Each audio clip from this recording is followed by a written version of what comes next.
into game one. I don't even want to get too analytical. I can't. I gotta look so good, you know. I gotta make you look like the guy who knows it all. Yeah, it's hard to make me look smart, but you can try. You can try your best. Yeah, looking at the hero pool, like the mana pool on side of Aurora, you have Tiny, you have Centaur. These heroes really do suffer when they get their mana burn. Of course, Medusa on top of that as well. Looking at the facets as well, there's nothing too crazy coming out. Deluge on Naga Siren, Muerta, pretty standard. Aurora opted to go for double saving support, which I really like. There was a game where they were playing yesterday where I thought that they were going to be playing slightly more aggressive. There was a game against Team Spirit, especially second game. I think Mira, he also plays a very mean Tusk, and so does Panto. This time around, it is going to be Panto on it. I think he becomes very aggressive early on, and I want to see these two supports pair up together relatively early on, leave Nightfall alone, leave Centaur alone in the side lanes, because these are two very self-sustainable heroes, and then try to put a little bit more pressure onto the mid lane. But also when we talk about Pango as a hero, GPK's name definitely comes up very often in terms of one of the best Pango players. So Thunderbolt, chosen. That's the facet that he chosen. I really love that one from the mid lane. Off lane Pangos, they do go for the other one with the double jump. You want to get that extra bit of a shield. And yeah, I think Aurora, everything except for Medusa. I think Medusa is going to be answered in this game. But other than that, it feels like they can definitely push the tempo with the draft that they have. So we'll see what tempo kind of gets pushed here, if the lanes are going to kind of be that solo 1v1. We've seen some Centaurs kind of sustain. We see that Workhorse come out mid-game-ish. You know, that Ags isn't exactly an item on the back burner, right? Like, there are definitely some Centaurs that take that pretty early, right? Like, you try to get to that Ags at around that, what, 30 minutes? It's a very good... I don't think in this game it's necessary, considering that you're playing into Naga Siren, so there's going to be sleep. There's multiple ways of locking you down. And they also have two saves. Both supports, they do have save. You also have Naga Siren, who can easily disengage a fight with her ulti. So I don't think this needs to be rushed. The item that I want to see getting rushed is Mira's in trouble. Blood Grenade, he's going to be fine. Does have Fairy Fire available.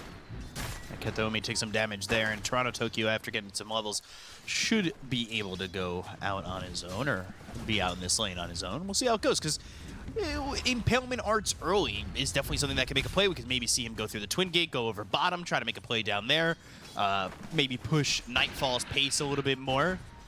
Especially when you've got a Tusk early on, you can make those 3-hero ganks if you've got somebody coming through the Twin Gate. Misses those Impalement Arts, but Toronto Tokyo's fine. Anyway, it's fine.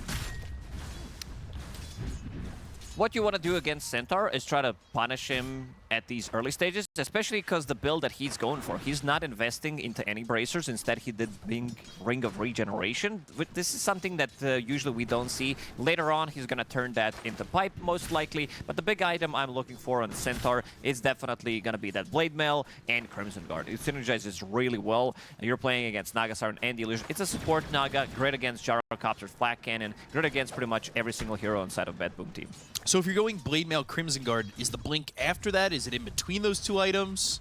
I think he's going to be playing slightly slower, knowing that your mid laner is building into first item Blink Dagger, so you can actually tank up and get all those items and then go for the Blink Dagger. Plus the Stampede. I don't think there are going to be any issues of them starting the fight. Having that extra bit of a global presence definitely going to come in handy.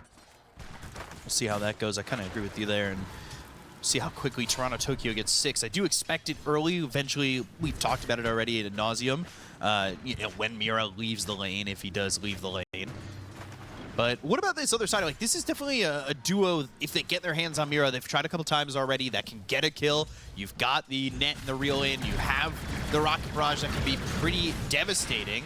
But there with the Flak Cannon doing some decent damage on a Toronto Tokyo and Mira. The Blood Grenade hits on both. This could be both kills. Pierre's going to get not one, but should get 2, as Toronto Tokyo also falls and Pierre gets both those kills. And that's a Blood Grenade that hits both of them. They have the Rocket Barrage early. And maybe a little bit of an over-aggression from Aurora, because they hit that Tame the Beast, and they felt confident in that moment. They do, but also in this type of a lane, if you want to play as aggressive, you want to have at least 1 point in double edge. I know Miero, he's one of the best Centaur players out there. If there's a good lane for it, he's going to put multiple points in double edge. He's going to have 1-2-0 build and try to go for the kills, try to surprise them, because it is an insane amount of damage. Ooh, nice. Great dead shot. Gorgon's Grasp doesn't stop that kill from happening, though, and now it's 3-0 in favor of BB Team. And this is, you know, Panto, like you said, who loves to play aggressive, but goes up a little bit too far after those shards get around on save, and he's ready. The calling comes through, and the dead shot puts that Tusk in a perfect spot to get that kill. They caught him with his Panzo down. He was not ready for that one. That dead shot, it's very, very difficult to land those dead shots early on.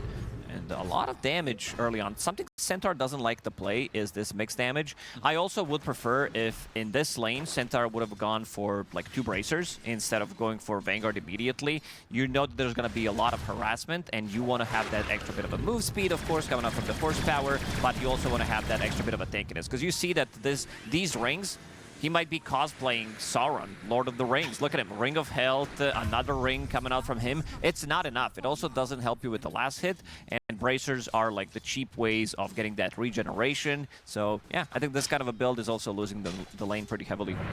Yeah, Kataomi as well as Pure not afraid to play aggressive, and Pure's got his hands on 3 assists so far. Or 3 kills, I mean, and he's happy with what he's got at the moment. Miero on the run, Panto inside the calling. They do finally bring Mira down here, and this is the extra bit of oomph that they need to get this kill on the save.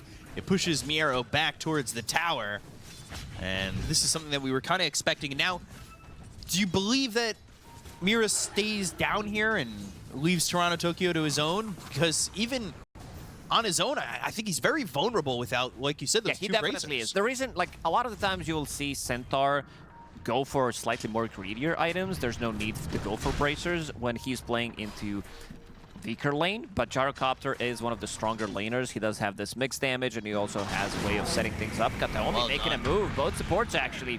I don't know if Rolling Thunder was needed, but they did not want to risk anything. Rune's going to spawn. It's going to be bottom. Amplified damage. Panto's still in trouble. If there's another dead shot, it could put him in a bad spot. Those shards aren't exactly perfect. The impalement arts do land on a save, but GPK with a swashbuckle in. Now the dead shot bounces off Panto into Mira, and Panto, he's going to die here, maybe Mira as well.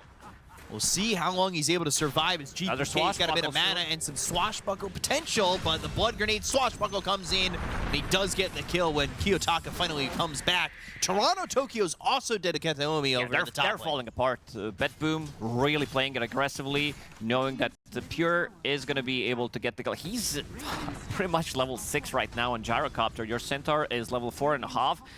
Rune is going to spawn in 15 seconds, and they need to bring the numbers if they want to defend their XP Shrine.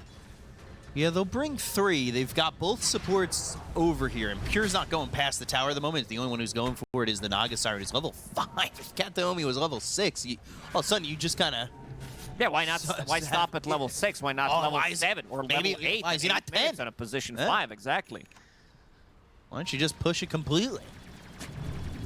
Yeah, they get 1 shrine out of it. They have to secure that.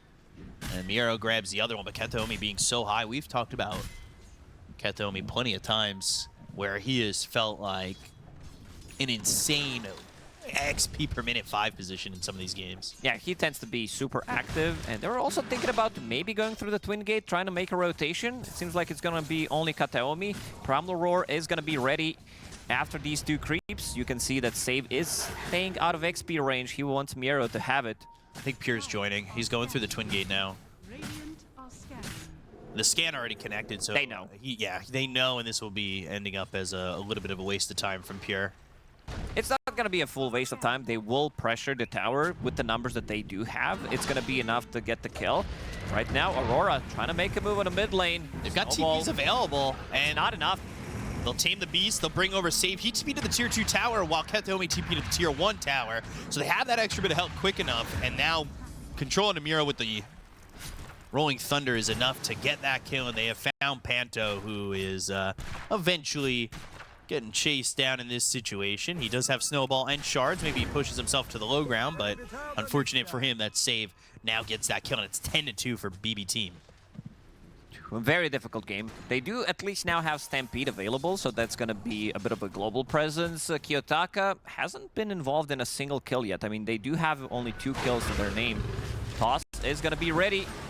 Ooh. And he misses. It would not be enough to get a kill. I think Raindrop would also go off cooldown there, but still good tower damage coming out. Level 8 on Kiyotaka. 2 supports, as I said, they need to play together with the Tiny because he is their damage. Toronto Tokyo also not having the lane, and that's going to be the kill. I was not thinking that they were going to have that kind of damage, but now GPK comes back. Doesn't have Rolling Thunder in the moment. They go to the tag team. They've got the Stampede. They'll look over at GPK. The calling is down, and Pure's coming over, but GPK is dead. They tame the beast. They'll go for Panto. They've got themselves a snowball. Call down's going to be used, but it's going north, not towards Kiyotaka. He's got the Primal Roar, but the rest of the team, they went towards that Tusk. They finally get the kill on a Panto. They'll TP in this Kataomi Naga Siren, but the escape act is not looking like it's enough to escape the act of death, and that will be another kill there for BetBoom Team. They're breaking the numbers. In terms of net worth, this is what I wanted to see. Aurora try to stabilize the game a little bit more, where Centaur is trying to get some farm. Your Medusa, of course, she's not going to be able to get in some of these fights early on. GPK didn't have the Rolling Thunder to survive over mid, but now he's got that shield crash. He had the Rolling Thunder with a Thunderbolt bouncing off these steps, and that is another kill into Toronto Tokyo. Very well executed, and that Diffusal Blade is ready. 10 minutes in, Orb of Blight on top of that, and Biero, to point out, he is playing with the Wild Hunt facet, which means that he's going to be going for the Helm of the Dominator. Look at that damage. Kiyotaka, he needs to be careful. Another rocket barrage. Now they've got Mira. Pure's in too far. Shards block him out. Tame the Beast is there, and they get the kill on Pure, who just overplays his hand. Thinks he can fly in, no danger, but ultimately he pays for it.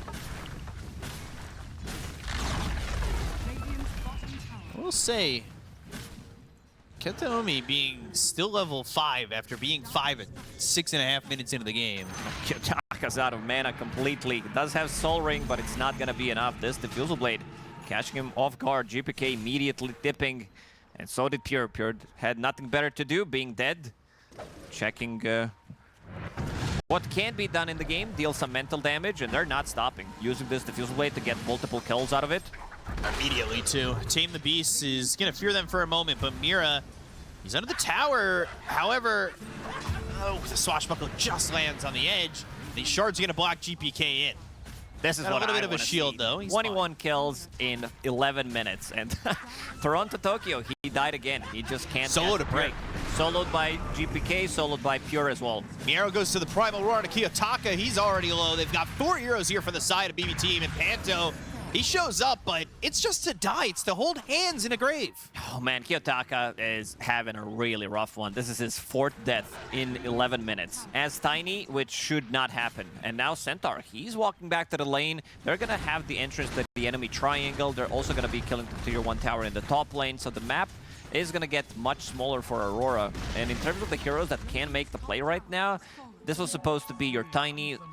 He doesn't have a Blink Dagger yet. We'll need to farm for another good 2-3 minutes, depending if he's going to die or not. Miero not afraid to be pressuring pretty far forward. It's leaving Pure to just farm, who's top of the net worth by quite a bit of a margin. They'll smoke up on Aurora. They'll try to find something, but now you've got access to Song. Primal Roar will be back off cooldown in just 35 seconds, so if they can extend that, they'll be able to use that as well as the Rolling Thunder, which is up in 30 as well. But they've got the Wheel of Wonder, and they'll try to get this kill on Miero. They finally get him. The call down is there. Panto in some trouble. The escape act is used as he's running, but he can't really go too far with the calling surrounding him. So it ends up being a bit of a trade. Now they've got the reel in. That's on Amira. The inhibit coming from the Diffusal Blade of GPK allows them to get this one onto both supports, and that's BB Team getting a 2-for-1. Yeah, there's so much random damage coming out from these heroes. You have Naga Siren Illusions, Beastmaster with his Helm of the Dominator as well. You get hit by some calling. It's very difficult for Aurora to take the fights. And looking at Nightfall and his farm, he's doing okay, but still, the rest of the team is not doing that hot. And they're going to hit the pretty critical timing. 15 minutes in, there's going to be Helm of the Overlord available on BetBoom. Plus, they will have another item on your carry, so it's going to be very difficult to take the fight. This Diffusal Blade's causing a lot of issues. Yeah, Kiyotaka's on the run, but both supports coming back over again, and that dead shot leads them into an ensnare. And they've got the reel in, but they go to the Stampede, and they'll leave. Nightfall's trying to farm anything he can at the moment. Just trying to keep himself within range of Pure, and he's done an okay job of it. He's closing in on this Manta style. He's got double null talisman. But with this smoke up from Aurora, they'll try to find Pure. Pure's got some help coming from the other side. They're going to try and pinch on this. If Pure can survive, he's got some help. There's the shards, and now Nightfall is here. Pure getting a little bit low, but the Wheel of Wonder, they've got the call down coming through. They go to the song. Pure ends up dead. They get the kill on a Panto, but they might be lining up to get everybody else. Nightfall still has a lot of mana to work with. Swashbuckle comes through. Katomi on the run for Toronto Tokyo as well as Kiyotaka. The double edge cleans him up. Avalanche lands on a GPK, and he uses that inhibit to slow down Kiyotaka, but he doesn't have many options with that toss of the Centaur right on top of him. He'll kill off Mira before he inevitably falls. Still gets the most out of it. This is a fight 3 versus 5 pretty much. Saved it, Veil relatively early on. But looking at the bottom lane, Scaly Bros from Beastmaster, it is way too much damage. All that extra damage on your boar as well. So he took down a 2-2 tower 14 minutes into the game. This has to be one of the faster ones. Yeah, making their bottom lane availability very tough, especially with the Tormentor coming up. You can't really TP to a tier 2 or a tier 1. There's nothing available for you to contest. Yeah, nada. Also, yeah, they're losing way too much. They didn't kill a tier 1 tower even in the bottom lane on side of Aurora. So that means, as you said, that this Tormentor is going to be very, very difficult for them to protect. And you start losing those towers this quickly, you just don't have many options. You have to walk all the way out there. Contesting the Torm early is very tough. But it doesn't look like immediately they'll go for it. Are looking towards bottom. They've used this combo before, the dead shot into the ensnare. See if they can find Kiyotaka. It's a solid duo between Save and Katomi. Yule's being built for Kiyotaka. He is just trying to survive. He's thinking, yeah, when I go in, how do I survive? BKB is a little bit too expensive. Can't go for Echo Saber. It does feel like he needs an item to fight right now just to get that second round of spells. This is gonna go down so quickly. Way too much damage. And I also like what Miero is going to build into. He's going to be building into Crimson of his own, something that Toronto Tokyo wants to get before getting his Blink Dagger. As we suggested, get those items online. It's very good against pretty much everything. And also Pure finishing off his big item, Aghanim Scepter, about to be completed. They're all moving up here towards top. They might actually catch Kiyotaka and Panto. Send some illusions over, and Kiyotaka, this could be a problem. He blinks back towards Miero. They've got the Primal Roar, but there's the Stampede. But while that's used, they go to the Snowball. They'll look for the Tame the Beast. They'll still go to chase. Can they catch up to Kiyotaka? Shield Crash, stopping that blink. They've got their hands around Panto, and they should be able to get themselves a kill here on a Kiyotaka as well. GPK, he's rolling Thunders. They are connecting. He's not afraid to use them to be able to close the gap. And on the other side, Nightfall, he continues to farm up. He did get involved in the previous fight, but would definitely love to have his second big item. He definitely wants to have this Butterfly, which is going to help out against Mana Burn, and also damage coming up from the Gyrocopter. Problem is, BetBoom, they're moving across the map so quickly, killing Tormentor at 15 minutes, then taking a really good fight, killing Kiyotaka one more time, taking Roshan, giving it to Pure. Atos ready on save. And this Atos, he lines him up for a dead shot. Some axes will fly towards Mira, as well as a homing missile, but there isn't much going on. At least not yet. They get the inhibit, they find themselves this gyro. This could be a quick usage of that Aegis. They have Stone Gaze. They have everything available still to try and get this. They'll use that Stone Gaze, but here comes the song. Wheel of Wonder. Gonna connect onto two of them.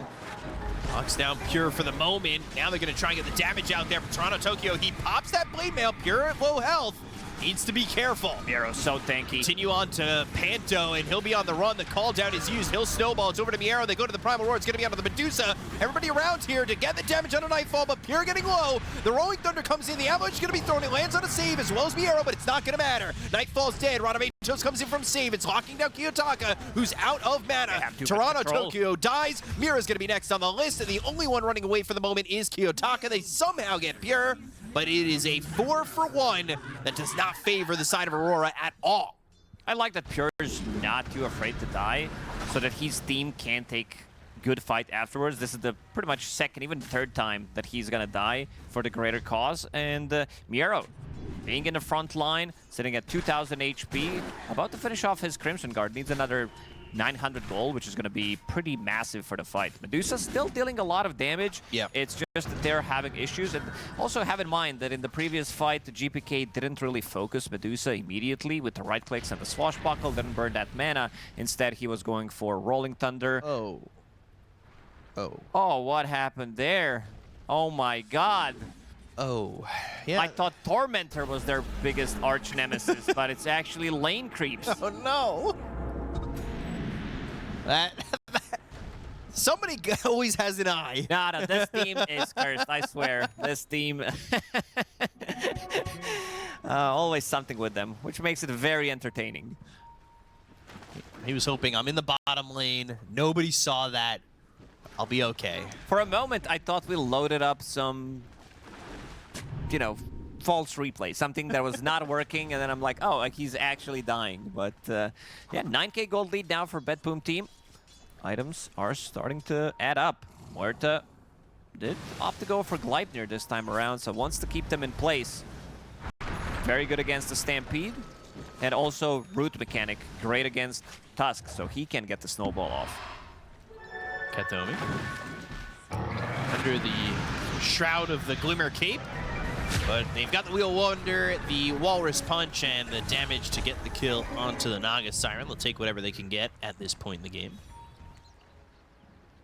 which is all right for Aurora, but they need more than that for sure.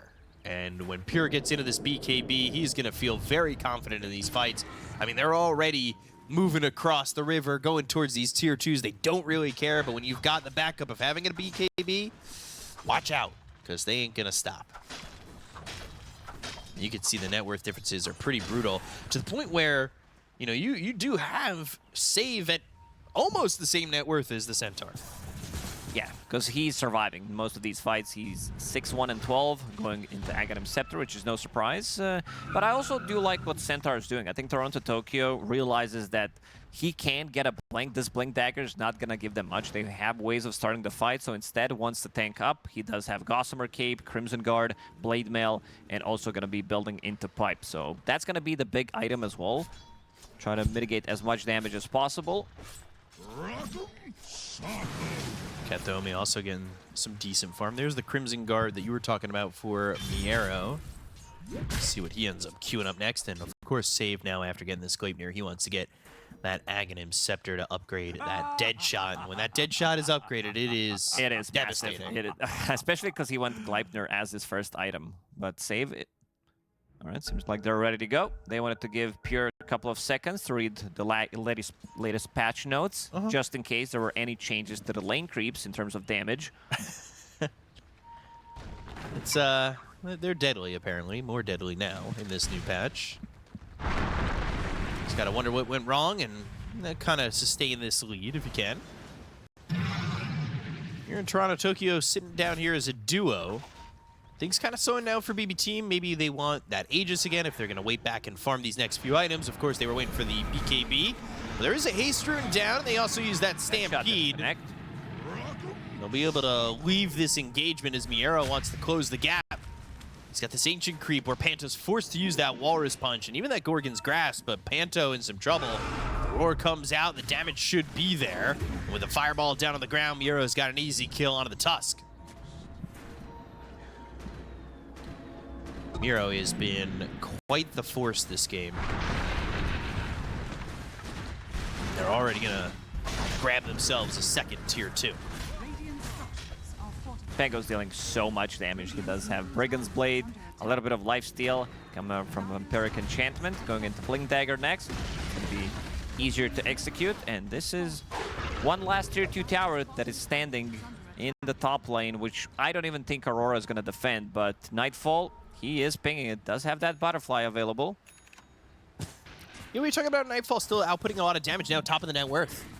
So if they can protect Nightfall, get a good Stone Gaze out there and a Wheel of Wonder, maybe they can win these fights, because the fight looked decent. I know they lost a lot in that fight over mid, but also you a fight with see, ages. Yeah. They killed Gyro very quickly in that fight for that first life. You can see the potential for Aurora. But as Aurora smoke up and they look for any options to jump on, BetBoom Team aren't really in the area.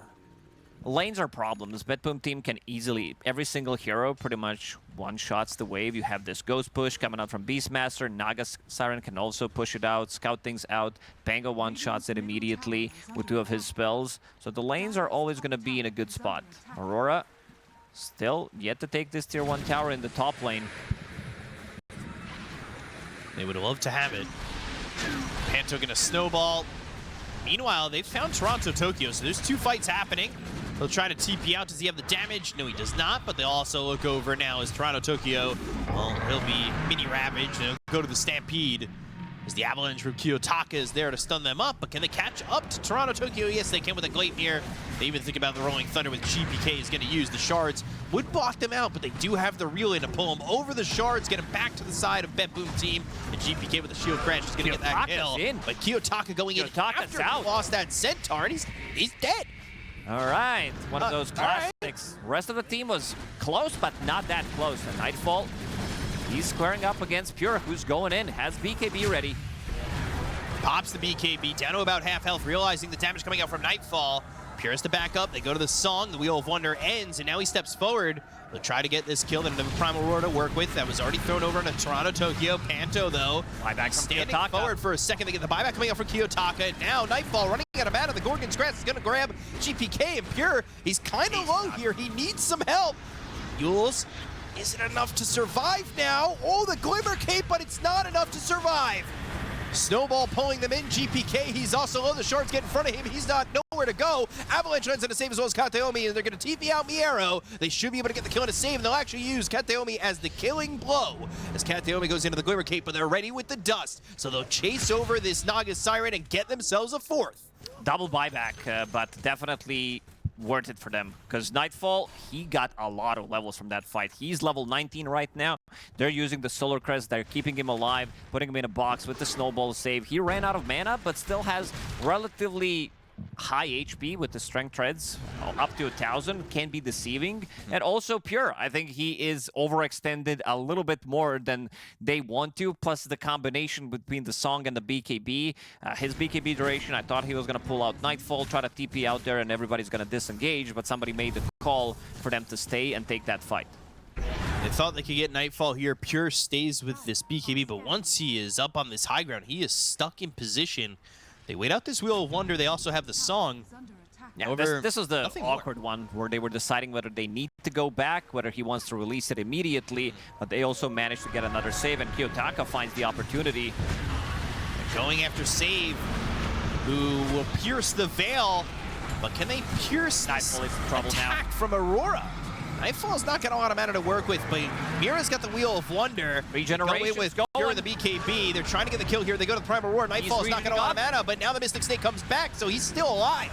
Escape Act is there, the Snowball to pull him in. So many saves for this Medusa. They cannot kill Nightfall at the moment, but finally he's out of mana. They finally finish him off. All he needs is a Mystic Snake to survive. They'll kill off Mira, stand his ground. They get the kill into GPK. They've also taken out Pure. Finally Nightfall dies, but they took out so much. All 3 cores on the side of BetBoom Team are gone. Kiyotaka gave him that bottle, so he bottled up Regeneration Rune, which kept him alive for such a long time. And he also brought another big item to that fight. Having full Daedalus in the fight, having Gossamer Cape, does allow him to miss some of these attacks when it really matters. And then the Regeneration kicks in, and he gets the Snake. Suddenly down to 3,000 network lead for BetBoom. Clawing it all the way back, Save looking for a kill, but just does not have the damage to make it work. Aurora pulling it back. They're definitely back into this game. Even though Nightfall did die just now, he also did get level 20. This is such an insane fight. Medusa is Like, that regeneration is making all the difference. I'm not sure if they saw it, because you would not expect him to have it in the middle of the fight. Watch the mana numbers on the left side of your screen. It keeps going up. Back to 400. It was down to 69. Nice. Not nice for Medusa, though. 58-2 at that point. Now it's 0. Like, you don't think you're going to survive in this scenario, This but... is where regeneration ran out. Oh, my God. Holds on for so long. I mean, that is pretty absurd. Roche is available, and this next stage is going to be very important at this point in the game for both teams. Radiant are scanning. Nightfall really hitting that point of feeling at the top of the game. Not even close to critical mass at this point, but certainly feeling good. Dire's top tower is under attack. Smokes from both teams. Toronto Tokyo blinks in. They've got the toss up into the air. They got the silence with the calling, but the Wheel of Wonder is down. Kathomi has to retreat. GPK goes into the Rolling Thunder. They've got Nightfall kind of isolated for the rest of the team. They need to save him. They get the escape back, but can they save Nightfall? He'll walk away for the moment, but he is out of mana. Still standing his ground. Finally, the damage is there. Mira and Nightfall fall, and now Toronto Tokyo's in some trouble. Pure was hitting into the Blade Mail, and he has to back away from the fight, but they've got the help from GPK. The Avalanche on a 2. The double edge kills Save and GPK. Miero goes in for more. Kathomi is dead, but Miero's fighting Kiyotaka as well as Panto. He'll take out one. Toss. The toss on a Pure almost Avalanche kills him. in a second. Ball Blinks in. goes in. Pure not dead, but the Avalanche lands on a Miero, and he'll take the Beastmaster's life. Kiyotaka, man, he did a lot of work in that fight. The tosses that he did do with the crash landing facet, they're starting to add up. Multiple spells, plus he also has Searing Signet, so that extra bit of a damage does make a lot of difference. Even though Pure's the one who's dealing most of the damage on their side, it's still not enough. With the Nemesis Curse, he's dying relatively quickly, and he almost got him in the end. This is Toronto Tokyo initially going in, but Kiyotaka with the early BKB. It doesn't quite matter. He gets chased back by GPK. Miro almost dying here, needing to get this escape act on a Nightfall so he can at least survive a little bit longer and throw some damage out there. And then you're going to see Kiyotaka salvage so much in this fight. GPK did a good job cutting into backlines, finding 2 supports immediately with that Blink Dagger. And look at the heroes. They exploded. Double Edge, stun from a Centaur, and then again. He was so close to using that Avalanche. If he gets that Avalanche, he gets a double kill. Yule Scepter was ready on him, but I guess he thought that Avalanche was going to hit on time. This was milliseconds we're talking about. Yeah. Was not expecting that kind of scare me, but they are excited on the side of Aurora. As they should be. They managed to bring it back, that buyback from Kiyotaka, all these saves, all these items that they're using on top of Medusa, keeping her alive. And now you can definitely feel the difference. And he's also getting very close to his Scotty. Needs another 1,600 gold. And going after that BKB, you'll have a pretty late, fresh BKB. And that'll be a big difference maker in these fights. Kind of wonder what BetBoom have left in the tank. They were ahead by so much. And they have flatlined these last few fights. They'll smoke up.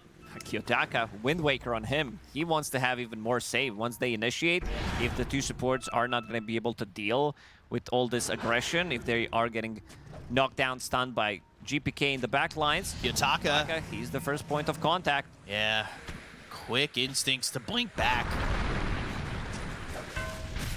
When missile hits, they'll go to the dead shot, which did land on a Kiyotaka with that Ags, though. It's going to look like it didn't, but it pierced right through him. He starts to retreat away, and there is an Invis rune to work with as Nightfall going to put some pressure on the mid-tier 2. Can they find anybody? They've smoked up 2. They've got Kiyotaka Invis. Trying to get the right positioning to take this fight, take this Aegis, and turn this game completely on its head. They've got the blink, they go to the toss. Miero, he's in some trouble for a moment, but the blinking with a song, this is on 4 heroes, very well done. They've got some control on Toronto Tokyo, they'll pull the song, they'll go after Mira and get the kill onto the Ringmaster to start. Primal Roar is used, they've got the Stone Gaze running, Snowball to extend the inevitable death, what looks like Panto's dying, but instead, the Walrus Punch of damage, Nightfall, he kills Pure! He's dying so quickly. He has no Nemesis curse. survivability anymore, and now they're on top of the arrow. You're gonna buy back. He'll try to get Panto, but another snowball. Finally, a right click comes in from Steve to get the kill. He'll pierce the veil. They've got themselves the Gleipnir to get the control on a Nightfall as well as Kiyotaka. They've got the buyback used by Pure. Here comes the dead shot, lands on 3. Toronto Tokyo with the host stop on a 2. They've got Toronto Tokyo soloed out of the fight. They'll get the kill to the Centaur, but now they'll chase for more. Nightfall trying to TP out, but the ensnare comes out from Katayomi. 4 heroes here. Dead shot connects. Can they take out this Medusa? Down to a sliver of mana, but Kiyotaka from the low ground with the avalanche is not going to be enough with the BKB pop by Pure, and they get the kill to Nightfall. They do end up losing save, but that is a big kill onto this Medusa. They've bought back on Pure. They need to get this Aegis and give him another life. About going in. Illusion is scouting him out. And Waker ready. BKB as well. They're relatively low. Kiyotaka thinking about going in. GPK nearby, somebody needs the vision, they go to the toss, avalanche, the kill on a Katayomi. Mira's dead though, Primal Roar used, Pure's gonna get that Aegis, and he'll have at least another life after using that buyback. Desperately needed. He dies so quickly. Extra bit of a damage because of that Nemesis curse. Even Pango has Nemesis. That's the reason why they're dying so quickly. Interesting damage markers. Aegis for 5 minutes, of course, but the net worth is even. You wouldn't have thought it with the way this early game went. Yeah, the problem is they also don't have anything to pierce through evasion on Medusa, so Pure right now is building into full MKB. Needs another 1100 gold to finish it off. We'll be holding on to Aegis. Kiyotaka's doing a lot of work. He had a couple of those sus deaths and didn't have too good of a laning stage, but still managed to make a great comeback. He's involved in 20 out of 25 kills at super high level. Level 24 on Tiny. Yeah, Kiyotaka, he has 6 deaths. You thought his game was over. He had 4 deaths at 11 minutes. Yeah, kind of the same with Toronto Tokyo too. He was getting run down by Pure, just obliterated by the Gyro, who was top of the net worth for so long. But now, we said about 10 minutes ago Medusa had taken over the top spot and hasn't given it up since. And you can see how much the Medusa is able to accomplish if given the right space. They're bringing 3 big items to the next fight if they're going to wait it out for the next minute. Aghanim Scepter on Centaurs, or we might see Cart on Medusa, which is going to be super deadly. Scotty as well, about to be finished. His courier is dead, so he needs to wait for another 50 seconds. And also Octarine Core on Kiyotaka, getting very close to it, lowering the cooldown on everything. I also want to see which talent he's going to choose on 25, because when you go for Octarine Core, a lot of the times you do go for Avalanche, which makes it insanely low cooldown. He's there. He has enough gold to get it. 100 gold and he's there. We'll have to get that talent. It's the Octarine Core, that minus 8 seconds on Avalanche cooldown. Could be pretty brutal. I mean, we saw that fight by the top Roche pit. That was almost the difference maker. If that Avalanche had a little bit of a lower cooldown, that's a full wipe. It brings down your Avalanche to 2.5 second cooldown. And you have enough mana pool. With Wind Waker, you're sitting at 2,000 mana pretty much, so you can keep spamming that. That is... So the duration is 1.5 seconds. It's on cooldown for 2.5 seconds. But GPK comes in. They've got the ensnare. He goes to the Wind Waker. The dead shot off the mark. The BKB is going to be popped by Kiyotaka. He'll start to run, but the Primal Roar doesn't care about your BKB. Now.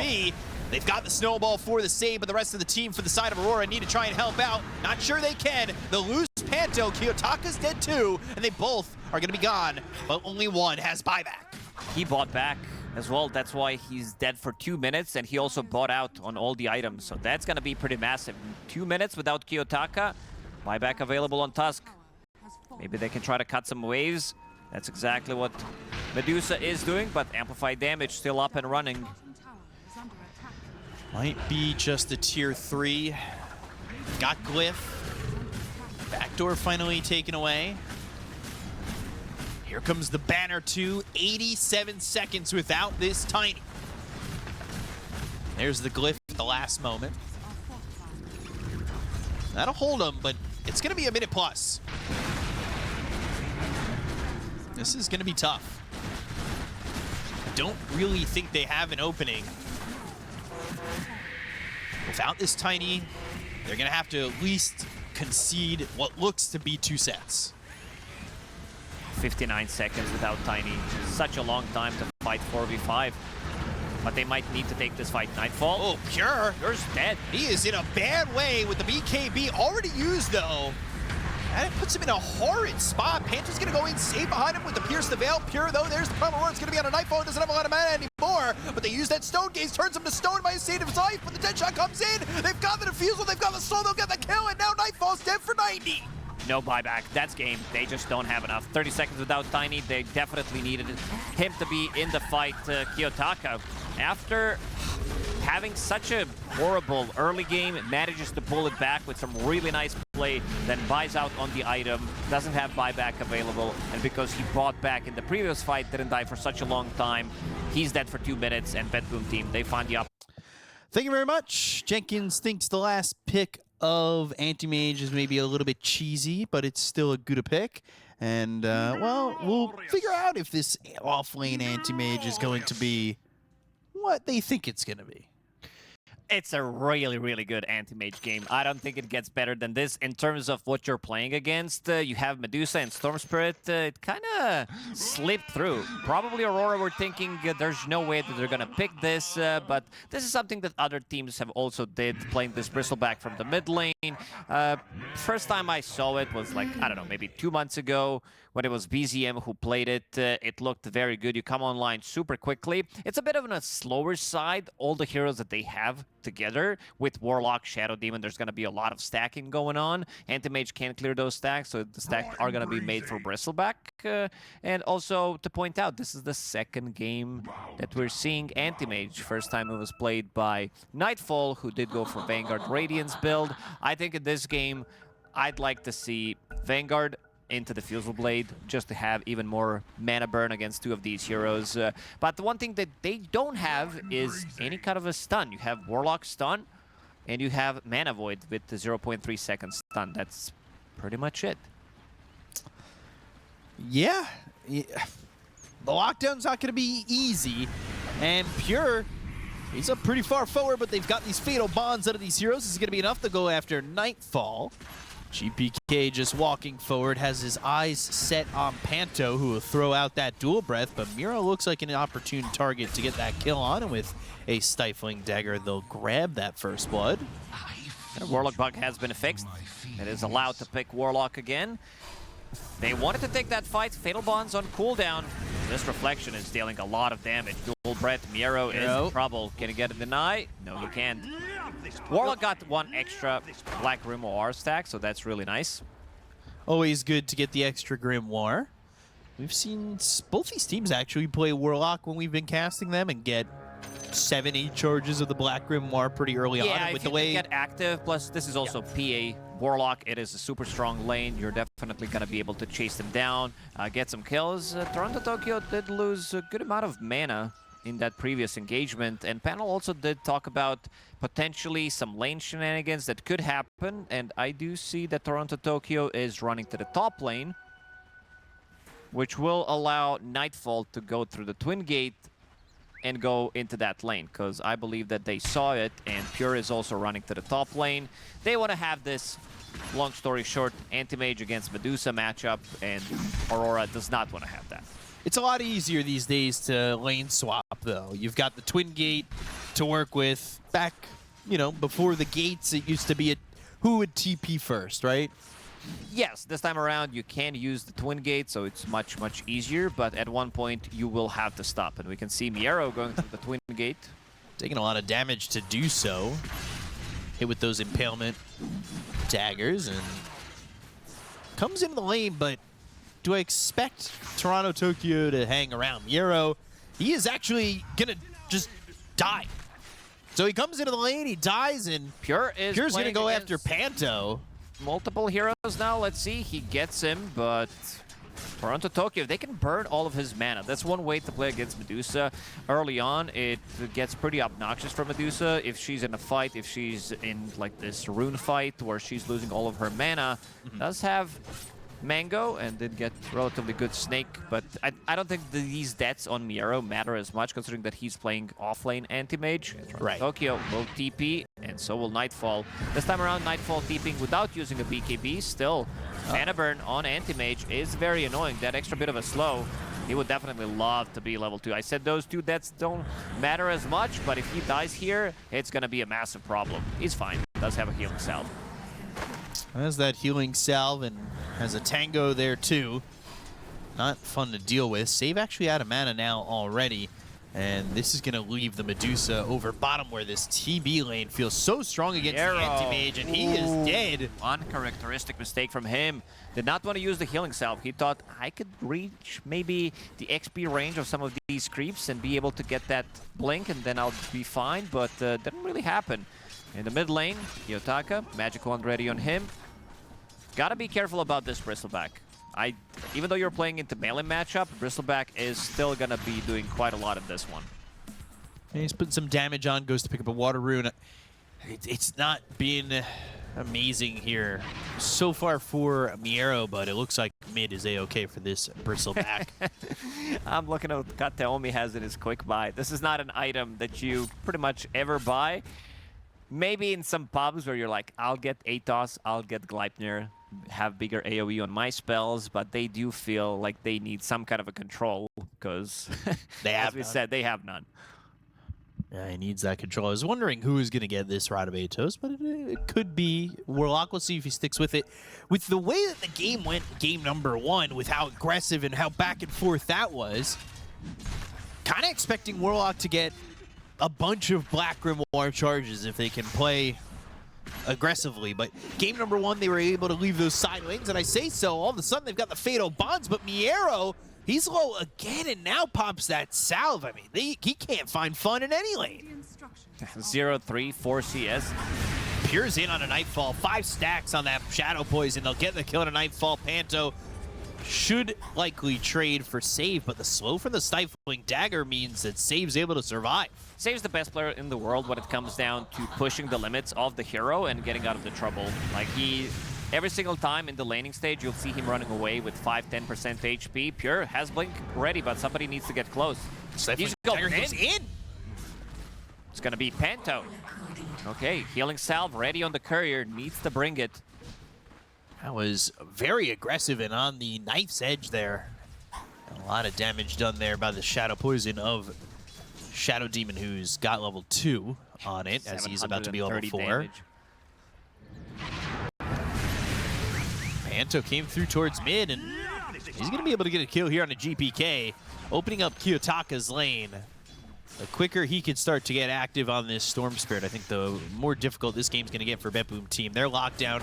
Gorgon's Grasp, they've got themselves Ice Path as well as the Vortex. They've got a lot more going on for them than they do for the side of BetBoom. And they have a lot of slow. You get hit by one of those Impalement Arts, Jakiro.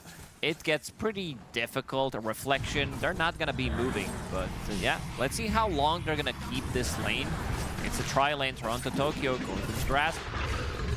Trying to go for this with the mana burn, but even with the creeps under the tower, they were unable to get that kill on a Toronto-Tokyo. They've got 3 stacks of the Shadow Poison. Good body block from go Miero. for Mira. Found the angle.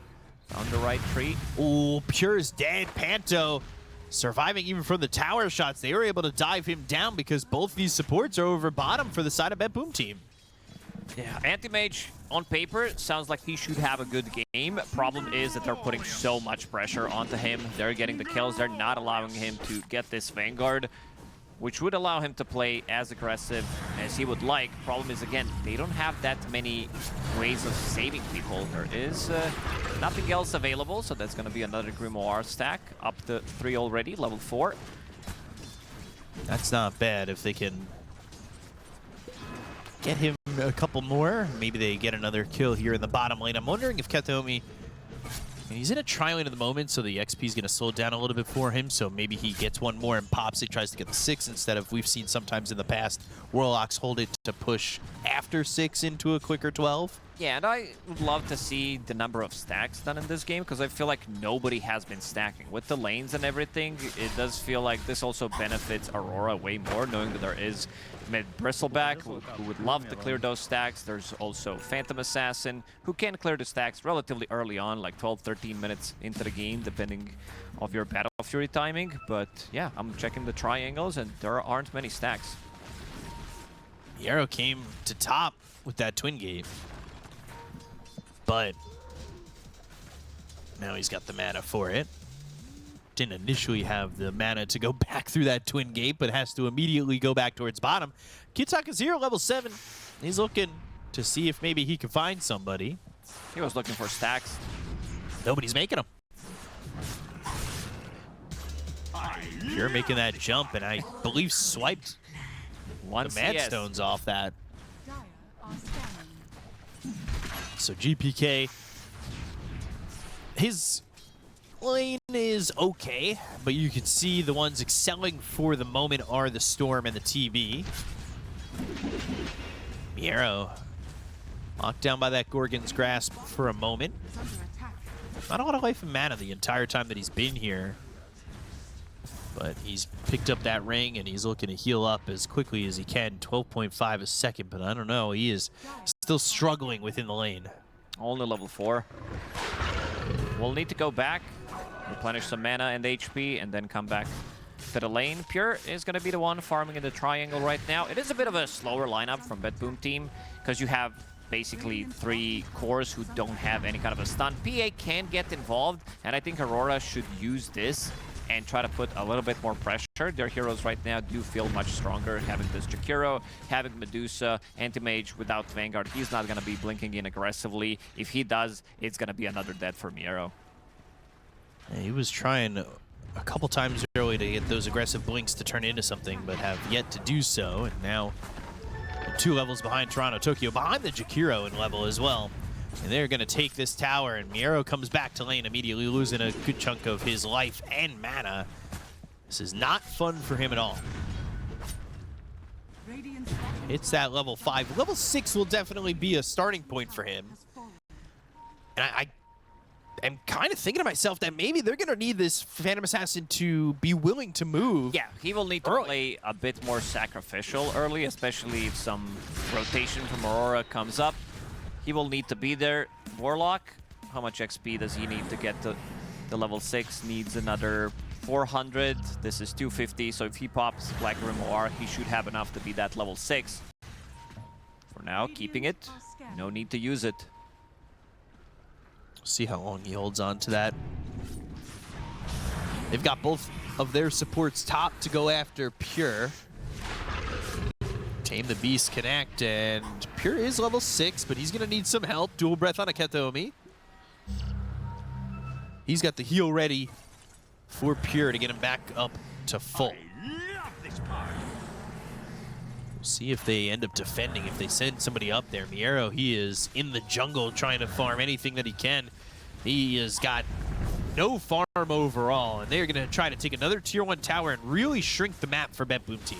Exactly what they need to do with the heroes that they do have. Anti-Mage, he's steeping in. Warlock got that level 6. Yeah, they've gotten that chaotic offering. They're going to go to the Fatal Bonds. Do they have the damage to get the kill here on the Panto? That'll be a crit to get at least 1. Pure needs to start to back away, but it's a good fight overall to just get something on the board for him. Whatever they can get. Any kind of a kill. Try to relieve some of that pressure early on. And I see that GPK is getting a very cheap item, going into Blade Mail immediately. Wants to soak up some of that damage, knowing that he doesn't necessarily need to be like carrier or anything. No need to go for Ags. Eventually, this lineup will start to scale, but they need time. Heaven's Halberd queued up for the Anti-Mage. Still just level 5. They want this Orchid on Storm. Could find itself to be very devastating based on the timing he gets it. Miero really needs this level 6. There's not much happening in the game compared to the previous game where we had 50 kills at this point? Pretty much. This time around the game did slow down, so Kiyotaka is spamming in the old chat to turn his back. They're going for GPK. They've got a Meteor Hammer slammed down on him, but there's the disruption to get a little bit of a save. Toronto Tokyo here, though, to continue the onslaught and get the kill to this Bristleback. Confident in getting the damage out to kill off this mid. Toronto Tokyo here with a very early presence from a Medusa. Sure. Playing very aggressively, getting that Sunder on cooldown, so they don't have it for 2 minutes. Let's see if they're going to be able to play slightly more aggressive, but seems like Aurora has the same plan. Dagger does miss. You're thinking about going in, maybe. Kataomi, he is going to burn out. Change Here was target. in the macro pyre for a moment. They have the fatal bonds there. They'll get the kill on a Panto. They'll at least get that jump for a second, but the ball lightning over. Pure in trouble. He's rooted up, but disrupted for an attempted save on this Phantom Assassin. Avoids the Meteor Hammer, but Nightfall's here too. Pure on the run from his own illusion. They've got Toronto Tokyo in trouble to the point where he has to use that Stone Gaze. And now Nightfall's here, but he does not have Sunder. He used it earlier on the Phantom Assassin. Immediately tipping him. Haste Rune as well picked up. This is the type of a fight that they needed. They overextended. They didn't have any vision on the high ground, but he did die on Kataomi, which did allow Pure to just get that extra bit of vision, jumps in very aggressively and manages to get out of trouble, really pushing the limits. After the first game, I said that Pure played way too aggressive, even for my taste. I've been praising this guy for a really long time to be one of the more aggressive and insanely talented carries, but caught a glimpse of the vision, jumps in, and you can see the saves also coming out. Save with the disruption, gonna buy a little bit more time, and then Miero also. He feels like he needs to join in. As soon as he joins, Kiyotaka's like, I need to get out, and then Blink Strike. Nightfall comes over. He doesn't have Sunder. He used it in lane. Chaotic offering. Fatal Bonds, Wheel of Wonder, and Tame the Beast. So, well, it's Pure. They get this kill on the Phantom Assassin. They'll look for Kathomi for a second. This Golem will try to do some work to maybe get a kill, and GPK's coming over with a haste. Blade Mill ready now on him. See how much he can get. They do have all their TPs available. They look for Kiyotaka, who will Ball Lightning and TP away. But the rest of this team, they'll escape as they all have their TPs ready. The only stun that they did have left was that Mana Void, which Miro was unable to get, but BetBoom overall managed to stabilize at 2k gold lead, now 3k for Aurora after killing the tower in the bottom lane. As long as they can keep this net worth pretty even, they're gonna be fine. And Pure, we said that he needs to be slightly more active. He is involved in 8 out of 9 kills and has still pretty good timing on Battle Fury. Corrosion, Wand, Battle Fury, Treads, 13 minutes into the game. You know, if they don't have any lockdown, I guess you don't need a BKB TP out. You can just TP out. Yeah, Nightfall really, really buffed in this one. Doesn't have to spend the cash on anything else. Katomi chased by Kiyotaka. Better Word will lock him down, and they've got the kill there onto the Warlock with ease. He's happy with that, and it's now even at 9. Pure, though, he is got himself to the top of the net worth, has this Battle Fury looking for a BKB of his own, and maybe can start to get himself rolling with that Battle Fury. But you still look back at Miero, who's got this Heaven's Halberd, and that's it. He's looking for the Diffusal Blade now, but it might be some time before he really feels confident and active. Yeah, he also doesn't have any mana, like no real mana items. What did he choose? He chose Tough as his neutral item, bought a Blood Grenade for himself, wants to have extra bit of a slow. Kiyotaka jumping in, Orchid reveal. And Mage definitely didn't expect this one. They've got Miero in trouble, but the blink away, Ball Lightning sticking with him. Alive. Not for long. Not for long enough. Kiyotaka with another kill. They're playing aggressive. They know there's not a lot of lockdown, and they don't really have the presence of an offlaner for BetBoom Team.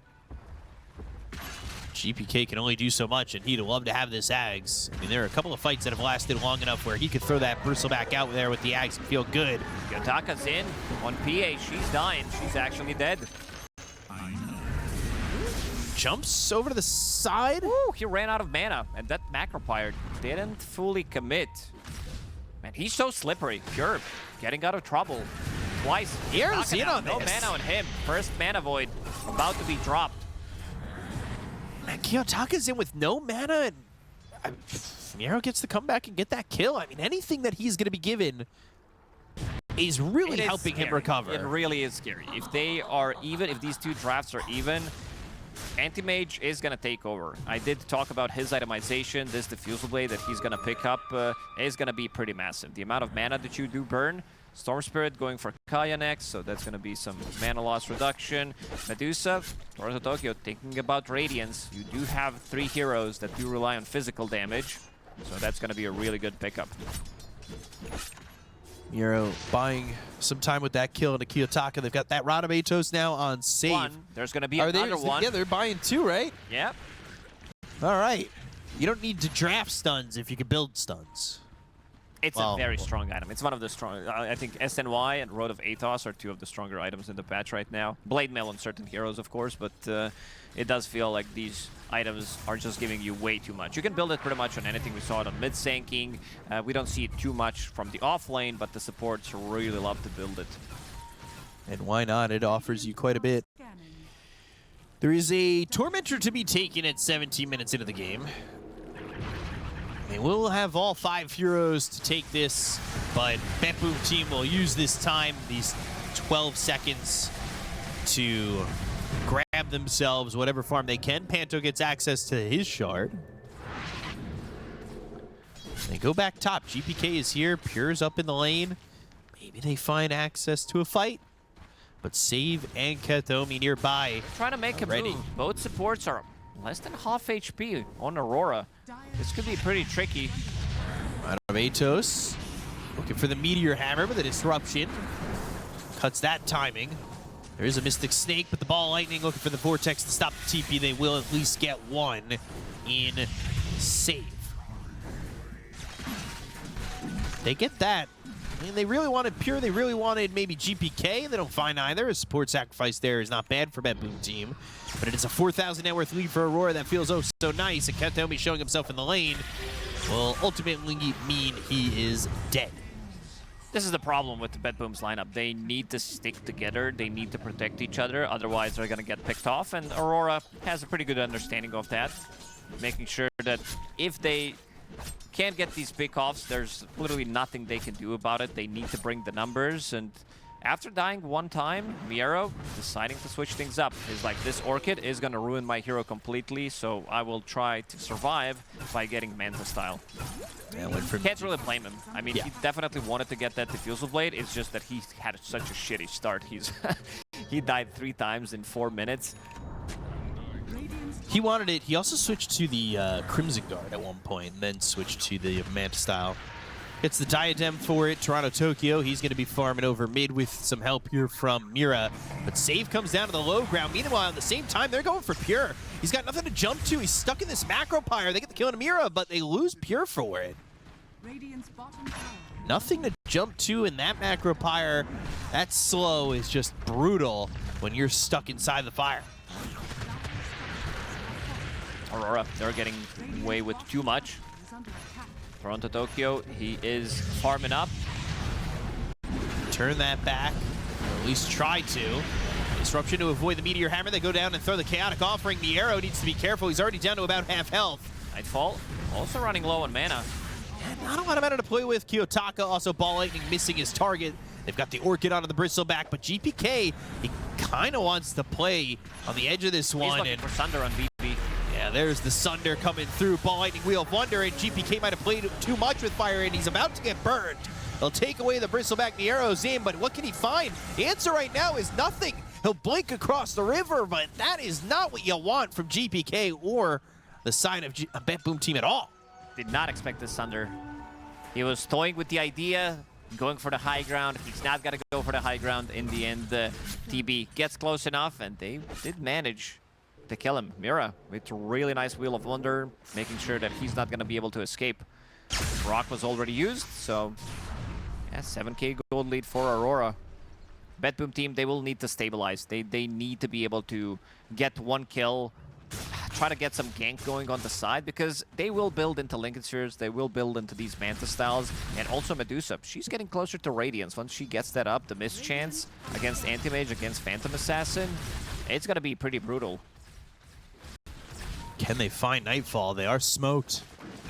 Smoke will break the jump forward. They will find Nightfall, but they do have heroes TPing in immediately for Aurora. The Ice Path is down into Miera. They go to the Dual Breath. Nightfall doesn't have a lot of mana. They've brought him Atos Pure, and now the Meteor Hammer's going to be dropped down on him as well. They go to the Escape Act with the Ball of Lightning. Pure's going to pop that BKB that he just got. Mana Void onto Nightfall. They get the kill to the Terrorblade, but Miera with no mana. Ice Path locks him down. Pure TP's out. They hit the Vortex onto the Anti-Mage, who blinks over to the right. He might be able to survive, but he is burning quite low, doesn't have mana to work with, and will die to Kiyotaka. Lands a branch is not enough. Kiyotaka is going to chase him down. Kiyotaka only having 1 death to his name, sitting at 12 galvanized right now. Has Kaya Sanj, which is a very, very good item against what he's playing. Like, he's playing against Anti-Mage, so that 25% mana cost / mana loss reduction is going to come in super handy. But they understood that they need to do something on the map, which I really like for BetBoom. They go in and they try to get a kill because they knew that Thunder was on cooldown. And it seems like they want to have even more control. DB is building into Orchid himself. This could be rough for Warlock. I say that though. 1 Rod of Atos, 2 Rod of Atos. Now, Anti-Mage coming in, but the Ice Path well placed to stop Miero. They already get the kill to Kataomi. He doesn't have a Chaotic Offering to throw out towards Aurora. So there isn't much they can do, but they are wrapping around to the side of Aurora to try and get more. Meteor Hammer attempt that lands onto the Anti-Mage. Save. Looking to maybe help out, but he might have put himself in a bad position because they've got themselves this storm on the side. They put the Orchid onto the Anti-Mage. They get the kill to save. They'll take out Miera, but not a lot of mana remaining here on Kiyotaka. Enough to get away from the fight, enough to get away from Pure. But the right clicks to jump from Pure to get the kill. They'll take out Kiyotaka. 5 seconds, that's all he needs to do to survive and maybe fight back. But GPK goes in to be some fodder for Aurora. He gets that help. He gets invis for the moment. The Chaotic Offering. Peers in with the BKB. They go after the Medusa. Toronto, Tokyo's low. Stonegate's not going to matter. Nightfall's in trouble, and it's going to be a full team wipe for BetBoom Team. Oh man, they baited him in so hard. This Bristleback, we can't see the amount of damage that he was taking because he was dealing quite a lot. 4,000 damage coming out from him, and also this is exactly what they need to do. They need to protect each other because if you jump Shadow Demon, there's going to be Road of Atos onto Storm Spirit, so he's the one who's keeping them alive with Glimmer Cape as well. Exactly how they need to play. They have very limited resources in terms of stuns and control, so they need to use them carefully. Take a look at this again. It starts with what should be an easy pickoff on to the Warlock. And they get Kataomi so quickly, and they actually get this Ice Path on a Miero, which puts him in a poor spot. And you're going to see Kiyotaka Ball Lightning to the back lines trying to get a kill. Quite a lot of his mana, and we're going to be seeing that big mana void that's going to connect onto him. I don't think it clipped anything else, but you can see 2 of them playing together. Mana void there, but Pure, he Yeah. makes this jump just on the edge. And his BKB did reset. GPK did go in. And Rock, just perfect because timings. He died before he was ready to come back into the fight, drops it, and they're ready to clean up. And the Sunder used, but it's not enough to survive. They look over as GPK is going to be hit with a Vortex. Now they've got the Macro Pyre down. They'll look for the Wheel of Wonder. However, they're wondering why it missed. Couldn't connect onto these heroes, and just like the last game, that went to an advantage that was pretty high for one team and fell back down. We're here at that spot once again. Net worth is even. Toronto Tokyo forced to Stone Gaze. There's the Mana Void. They've got these heroes turned to stone, but Toronto Tokyo is going to be credited of the game. The Ice Path lands on 2. GPK starting to turn his back. They'll go after Pure. They get the kill on Amir. That's going to be 2 dead. Pure's got the double kill, but pops that BKB. Jumps over on the Panto. Gets himself a 3rd. That's a triple kill now. Miero looking for something. The Rodamatos thrown over by Save. It's on a Nightfall who will stand his ground, but he doesn't have any mana to play with, and that is troublesome for this Terrorblade as Pure's going to jump in for more. Save gets the kill. Kiyotaka's the last one left, and Aurora, they are floundering at the moment. This is exactly what they need to do. In terms of the abilities that go through debuff immunity, they don't have anything else other than Stone Gaze. And also in terms of explosive damage, their damage is a bit of a slower on side of Aurora, so he can keep his BKB on Phantom Assassin for a really long time. And now you can see those items, they are starting to kick in. These Rod of Atos on both of the supports. Save even has Etherland, so even more cast range. Glimmer Cape now completed in Warlock, so they're going to be pretty happy about that one, keeping themselves alive when Storm Spirit jumps in. And also Kiyotaka, he doesn't have his BKB. He is going for Lincoln Sphere, which I think is the correct choice here. He wants to have protection against Mana Void, against that Road of Atos, but they're also getting quite a lot of items. Miero about to finish off his Manta style, and you also have to deal with level 20 PA now. Yeah, Pure getting so much, and definitely gotta re-say that also, Pure... if we could check the timing on Bashers, on Phantom Assassin, this definitely has to be one of the faster ones, because he understands we need lockdown. Yeah. Usually you would want to buy SNY, Manta style, if it's a good game for it. Pure's in. There it is, one. Maybe you can get another one. Looking to make that jump, and something that you've said, and I'll reiterate, is just how patient Pure has been with that BKB. I mean, that has turned the fights. He's willing to put himself on the edge of despair just to find victory. He really does just play on the edge with a lot of these heroes, something that, you know, obviously is high risk, high reward, something he did in the last game that almost cost them game number 1. Oh, you're not killing Anti-Mage here. He does have Manta style available, so did blink in aggressively. Blinked it aggressively, and they'll go and take their kill on a save instead. But Panto will be found. He doesn't have a lot of mana. He'll Glimmer Cape to survive a little bit longer, and Panto will die to GPK.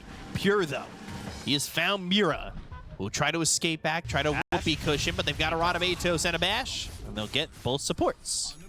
He also has full Satanic being delivered on the Courier. 27 minutes in, wants to have the spell mechanic of his own, great against Reflection, great against pretty much everything from Medusa other than Radiance. I also want to see what the next item for him is going to be. I'd like to see a Nullifier, even though he's playing into Medusa. I think Medusa has been slightly answered, and he also found a really good neutral item because he does have Serrated Shiv, so 20% chance to have True Strike.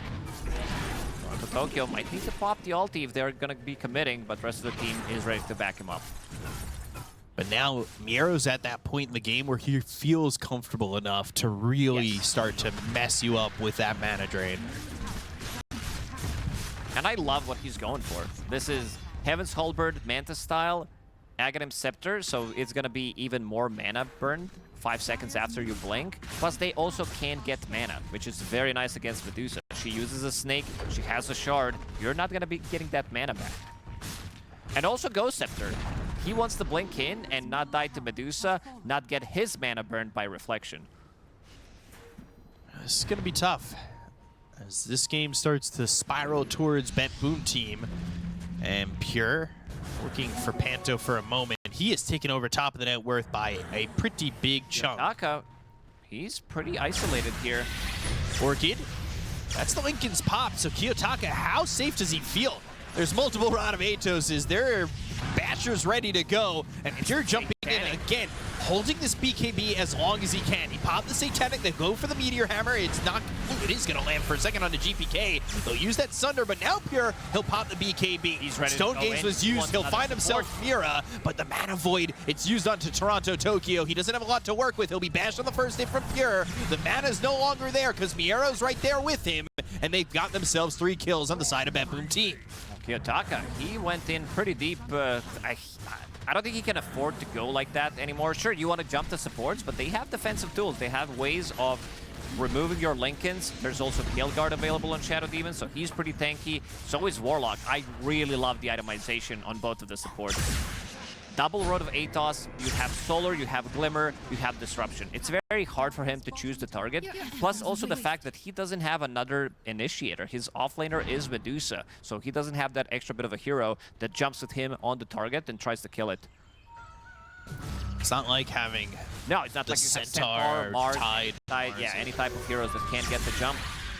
Satanic is ready if he wants to dispel it. Has the Satanic, 34 seconds left until he gets that BKB. But there goes the Lincolns, there are the Bashes, the Chaotic Offering. They'll go to the escape back. They'll try to save the life of Kiyotaka, who has a lot of mana. So he's able to ball lightning back to base. Rock almost clipped Mira. I think Kiyotaka dies there. And he also, again, doesn't have enough for buyback. Could have been a disaster. Still could be, considering the amount of damage that they do have. Kiyotaka's in. He's in for a second, but they don't quite care. They're going to hold true, and they've got this upheaval under their feet, and they've got the talent that helps them with the attack speed when they're in the upheaval. 500 damage on Bristleback. Another Satanic ready. He's got BKB ready to go as well. If he's really in much trouble, he'll just pop it. Gorgon's Grasp, Meteor Hammer down, Pure jumping off to the side, pops that Satanic, he's back to full. Very patient. They know that they have enough saves. All these tools, Glimmer Capes, Shadow Demon's Disruption, whatever it's necessary, even Solar Crest and Warlock. They managed to stabilize the game, and also Warlock going for Vlads. He has 3 cores that are going to benefit very highly from it, so not really a surprise. This is what I like to see in Dota.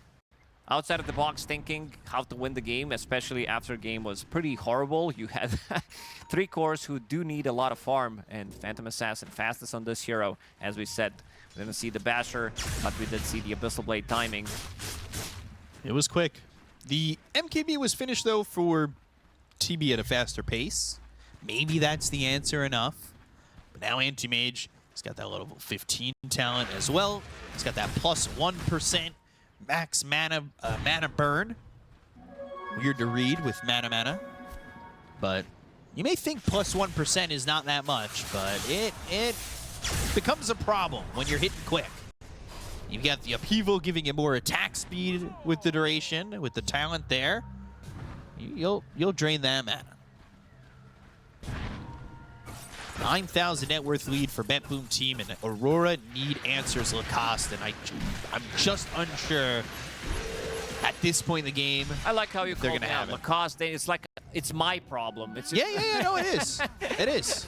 It's a very difficult game for them to win right now. I see this MKB, as you pointed out, still, he has no BKB. So even if he's getting jumped, that Aghanim Scepter, once it's done on Anti-Mage, they're going to lose mana so quickly. Abyssal Blade, they managed to control the game long enough to be able to get those items, so now they have a good amount of control. And also Storm Spirit, he's going for Bloodthorn. Bloodthorn only works on yourself nowadays. Sure, you get the extra damage, but the True Strike only works for you and your units. So not the best of a pickoff for Storm Spirit, I would say. He's in. He's in for a moment, but he's in, he's out. He's just dancing around. Toronto Tokyo looking for that level 18, looking try and add more with this Radiance. They've almost got this Ags. Omniero. I love more survivability tools save going into the Ghost Scepter to try and survive long enough. The more disruptions he gets out there, he is going to be a bit of a nuisance if he can stay alive. And he's also looking for a Blink Dagger to position himself better.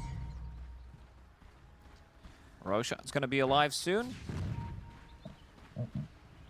It's going to be up in another minute or so. Radiant are scanning. I'll double check your math on the clock.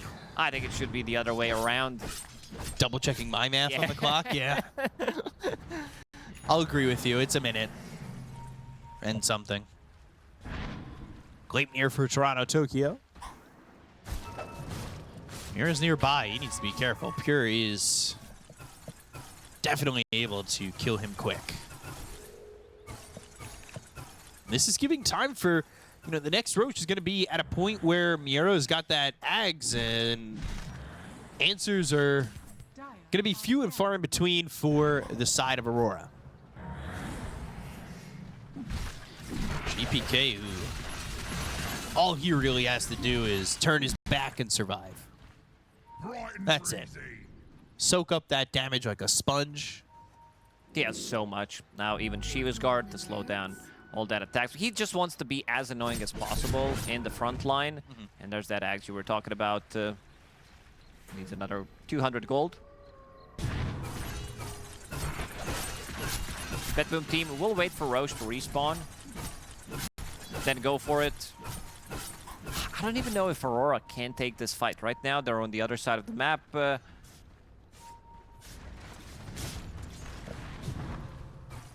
looking for these next few items, using this timing to get what they can. I mean, they wanted Ags on Jakiro. That Nullifier is now down. very far. Yeah, you've got the Nullifier. He had the Shard queued up too, but he is Is he just grabbing the nullifier? Yeah, it just got Yeah, delivered. he sold his Orb of Corrosion. So now 2 supports. There are Ghost Scepters, there are Pavis, Glimmer Cape, and most importantly, Escape Act is not going to work because it is dispellable.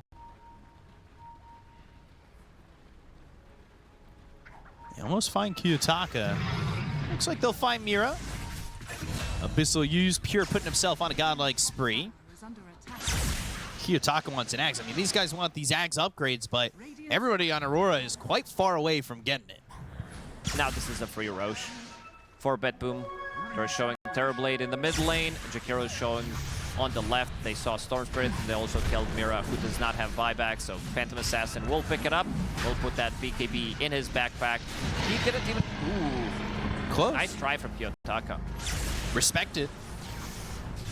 These are the type of moves I expect from Kiyotaka. Game 1, lose the lane, make amazing comeback, die, not have buyback, dead for 2 minutes. But these are also the type, because this is the guy that is gonna either win you the game or lose you the game.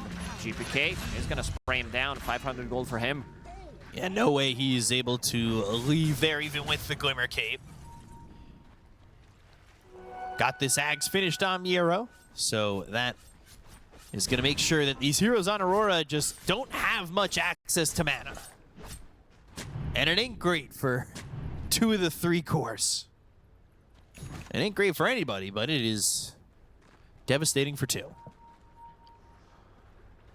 Kiyotaka, he's doing a good job moving around, not getting caught out in the moment when he wants to get this Ags. He's farming pretty well. If he can get this Ags, maybe the Vortex is good enough to start something up. But even with the AoE Vortex, you need the follow-up to have that impact and have that punch. I think Kiyotaka also got baited by having Orchid to turn that into Bloodthorn. I would understand if this is some hero that builds into Manta style, so you'll deal that extra bit of damage. Terrorblade deals extra damage, it's just that nobody else have True Strike other than Storm Spirit, so quite a lot of gold, not gonna say wasted, but missing, because he wants to have that Aghanim Scepter, and I don't know if he is gonna have enough. Like at this point, you probably want to have your Aghanim Scepter plus a buyback, considering that they might be going for the high ground. Radiant's bottom tower You're keeping to the triangle, but let's see if Mira wants to commit, if he jumps in aggressively. is under attack. Got hit by the Impalement Arts, and now, all of a sudden, Kiyotaka has put pressure on the Tier 3 tower. He's not just cutting waves, he's got this tower down to about half health. Nobody's going back, but it doesn't matter. Mira, you blinked, and he was gone. Dead. Ice Path down, Ready. Dual Breath's there, Chaotic Offering comes down. Not massively impactful, but that is a Mana Void that does some decent damage onto Toronto Tokyo. They get the kill to Panther. where They've got GPK themselves is. the Vortex on a GPK.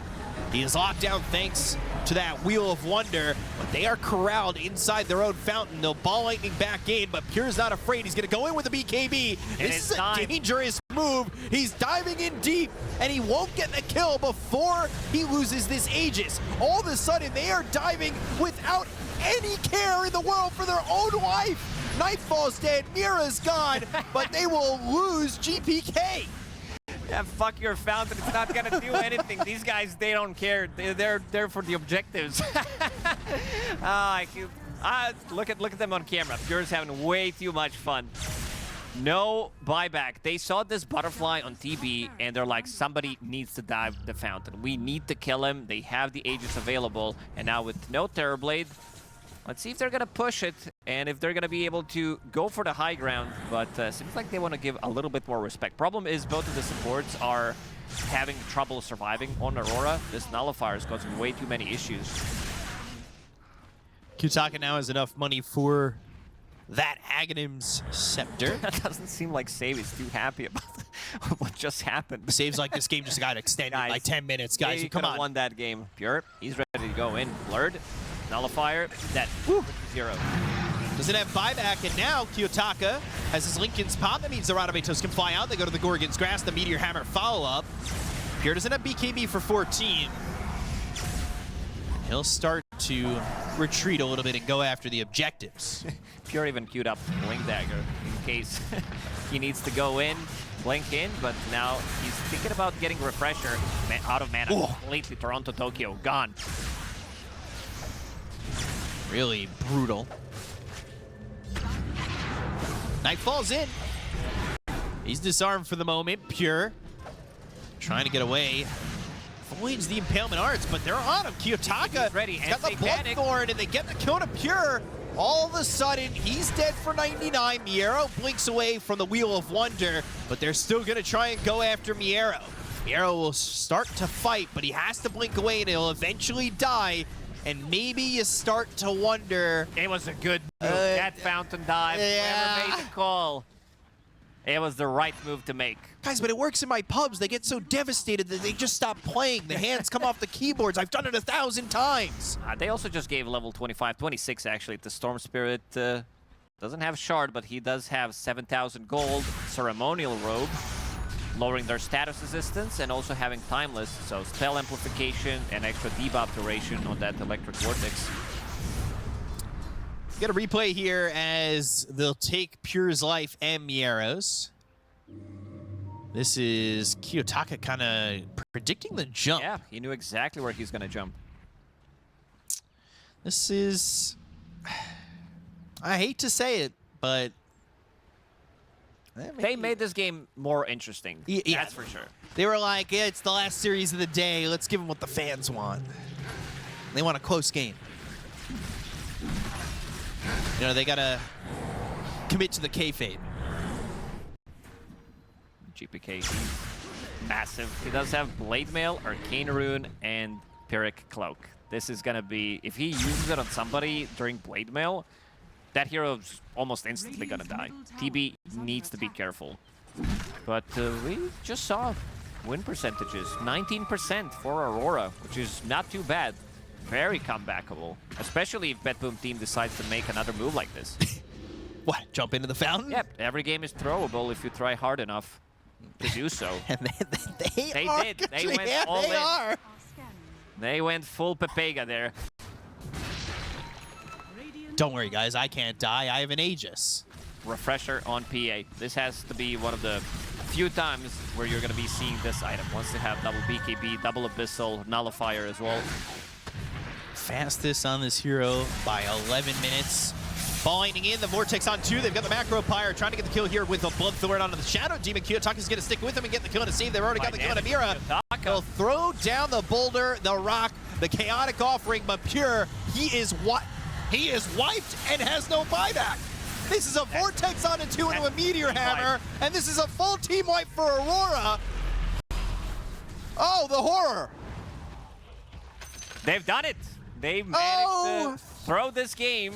Even though it looked pretty over, but yeah, this was an insanely good jump from Kiyotaka. He finds the 2 supports immediately. Macropyre, Ice Path on top of them. And now, with no buybacks available, they're dead for a very long time. 70 seconds on 2 cores, 50 seconds without Anti-Mage. I have an Aegis, I can't die. I'll buy a refresher, I'll be unkillable. I don't need buyback. Didn't even use that refresher. No. In his backpack. But you might want to refresh your memory on what happens when you dive into the enemy fountain, because this is... This is a prime example. Yeah, they don't have enough. We saw Kiyotaka throwing the game a little bit in game 1, and now 45 seconds without your position 1 and position 2. They're just gonna go in and end the game unless Miero can make some magic with his anti-mage, which is gonna be very difficult for Onto He's Tokyo. not a big fan of magic. He's very anti-magic. And he's gone. Oh, yeah, GPK's got buyback now, but the throne is exposed. They've got no glyph, and you can come into our fountain, but we'll fucking win the game. Aurora takes the 1-1 now. We're going to a game 3. I mean, first game was very entertaining, and between these 2 teams, this is kind of what you expected, but didn't expect them to throw the game so No. Thank you very much. We'll see who will be doing the heavy lifting in this game 3 between BetBoom Team and Aurora. Will it be the Life Stealer of Pure? Will it be the Phantom Assassin of Nightfall? Or will it be a Fountain from either team? We'll find out as the game progresses. Yeah, I don't even know why we're here. I thought this series was already over. It felt over. It was over in my head, but they decided to prolong it a little bit more. Let's see if that's going to affect them coming into the 3rd game. They had 10 10 good minutes to be able to reset, and they also managed to get themselves a really good draft. This is a very good scaling draft. Kunkka, played by GPK. Kunkka right now sitting at only 25% win rate as a hero out of 20 games, so the hero is very popular. We saw it from 3 different roles, from the carry role, mid role, and also off lane. In this game, I would love to see a pipe. I'm not sure if Niero wants to go for it after he finishes off his Aghanim Scepter, but it's definitely a very, very good pipe game. We saw Bristleback in the previous game played by GPK, where he opted to go for more like off-lane type of a build. Maybe that could be a thing as well in this game, where he picks up double bracer, blade mail, and get a pipe. I feel like pipe in this game is kind of a must. You're playing against Tiny Sanking. Every other damage other than PA is magical. Well, I'm expecting a lot out of this one. We saw a lot of kills in Game 1 and Game 2. I feel like this is 2 lineups that might go back and forth with each other early on, especially, you get Primal Roar, you get yourself a boat, but we've seen just the combinations of an Epicenter or a Phantom Assassin getting active very early to kind of get themselves those first couple of kills, get some extra gold under their belt to get to that Battle Fury BKB timing for the Phantom Assassin.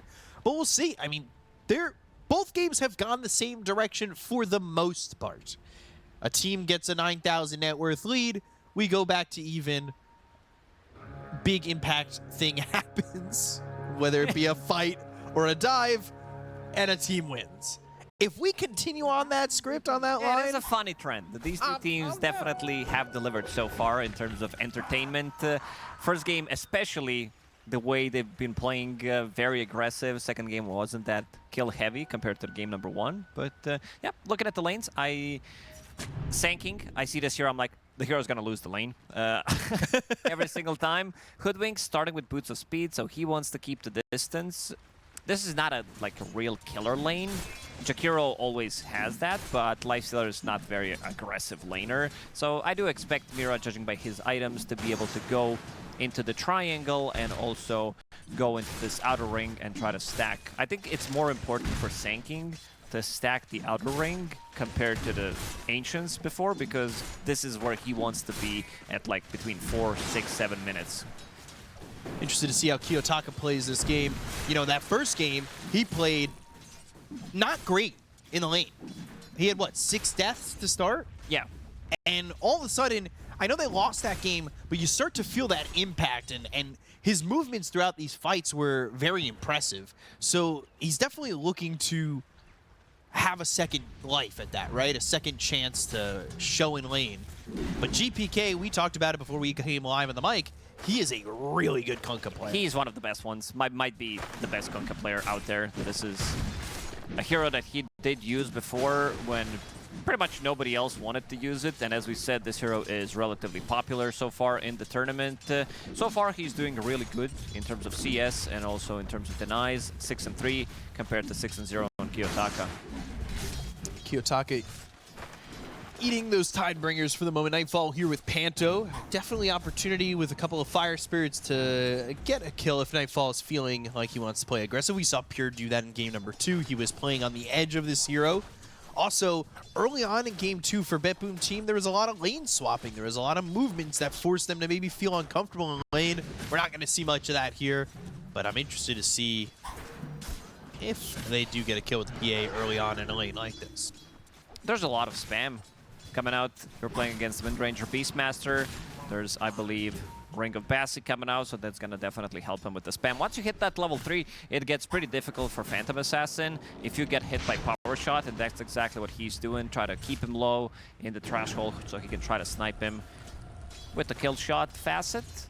Phoenix doesn't really do much in this lane. You're always going to have a kill threat if Phoenix decides to sacrifice himself, get a trade kill. GPK doing really good in this mid lane. 14-5, and the CS all being led up by the side of BetBoom Team in all 3 lanes. Yeah, look where Mira is. Lane is underneath the tower, which was really good. I believe he did pull the second wave. Yeah. So he's gonna try to stack both of these camps. As I said, when you have Sanking on the team, it's much more important to stack these 2 camps, because Sandstorm is much better at... Ooh, in some trouble, but not gonna die. Yeah, but he's gonna keep him low enough just so that he can't feel too comfortable. He also did start with Ring of Protection on Tiny. Tiny, a hero that has 0 armor. When he's sitting underneath the tower, he's gonna have 5 because of the tower and that Ring of Protection. So Kanka doesn't deal as much damage, but yeah, GPK putting a lot of pressure onto Tiny now. We'll see what happens, because maybe the hoodwink of Mira Yeah, I rotates over. Yeah, I think so. And you can see Sanking Toronto Tokyo. He's already been to base. He's going to farm those stacks, Managed too. to TP out. He's got to farm those stacks, because now you've also got Jakiro kind of chasing Mira, and Kateomi wants to stack might going off. He does contest. not want to let him stack. Yeah. there's a sentry in there. That's going to slow down this Sand King's Blocks farm. the one with Sentry, body blocks the other, just in case.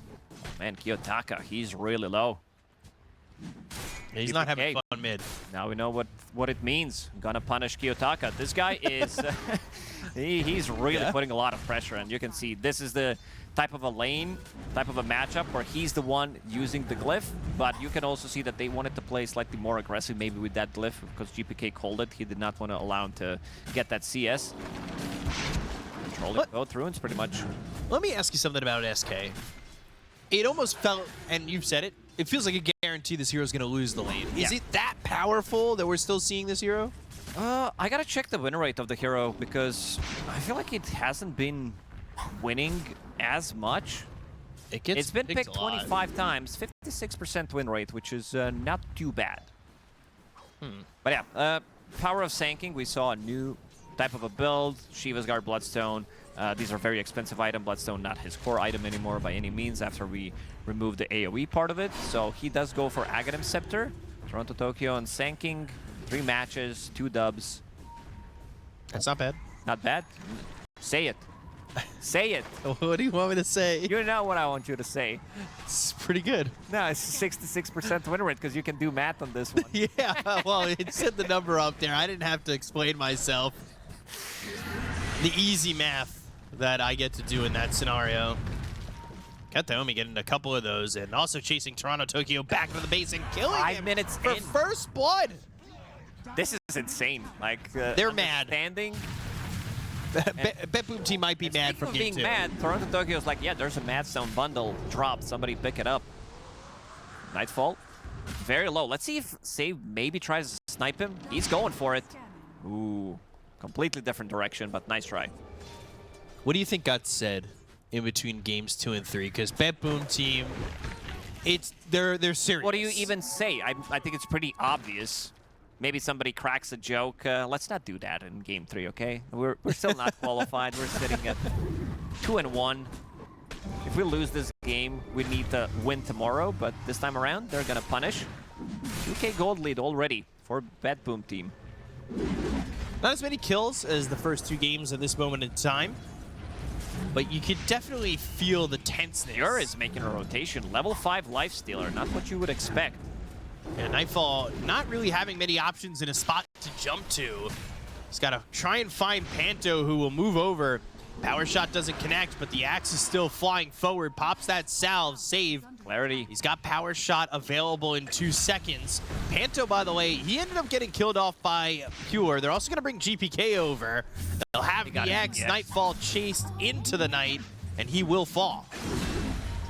GPK is going to get that kill. So multiple kills going their way.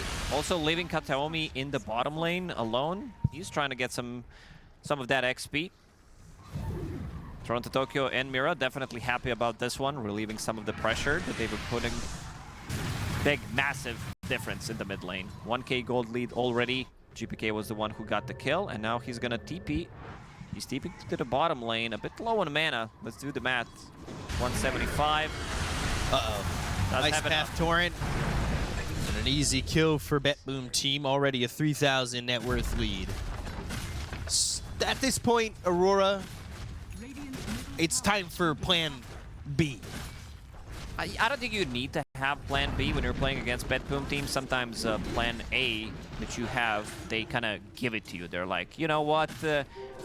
If it's not working out, we're going to try our hardest to make sure that there's still a chance of you to win the game. So 4K gold lead, but this time around, I think they're gonna be they're gonna wait for maybe even next Roche, you know, one of those. Wait it out. Miro, after killing the tower, he's in a lot of trouble now. This will be a kill for Kiyotaka. Something that he desperately needs to kind of get the ball rolling. Pure is ready. is under the tower, but they've got the infest for Katomi.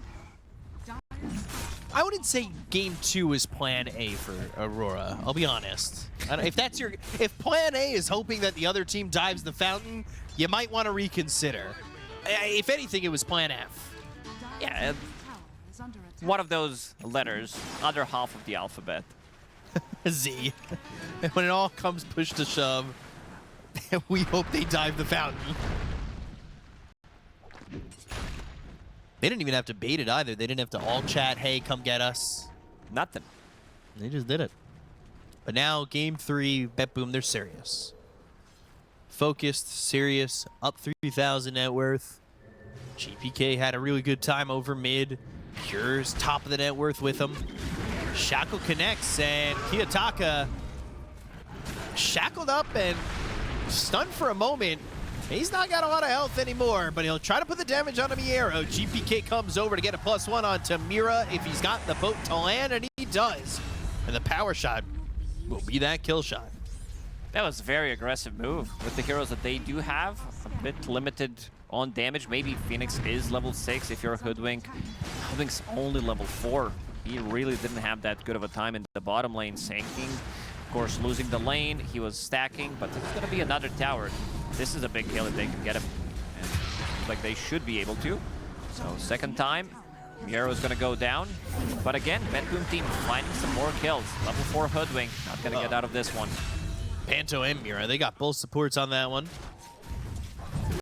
Toronto Tokyo is level 6 now, and I mean, he'll sustain. Not really having that great of a game. We've talked about how Sand King kind of loses the lane, but this has been kind of the trend thus far with Toronto Tokyo. At least in this series, he had 2 games that didn't exactly go his way, but he recovers, and he shows that give him a little bit of space, and he'll make you pay for it. So they really need to continue to shut him down. Yeah, some of the laning stages for him haven't really been that good. Yesterday, when they were playing against Team Spirit, when he was playing Doom, also got demolished. There was also a tri-lane situation.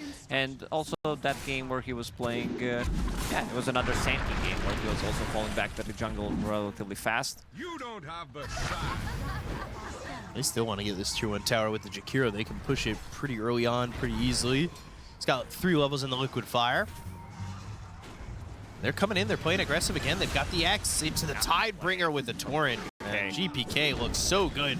Not a lot of mana here for the Tiny, and they're going to pop out of the Going for multiple targets. Yeah, Panto has to Icarus dive away. He's got Supernova, and he might even need to just pop it to survive.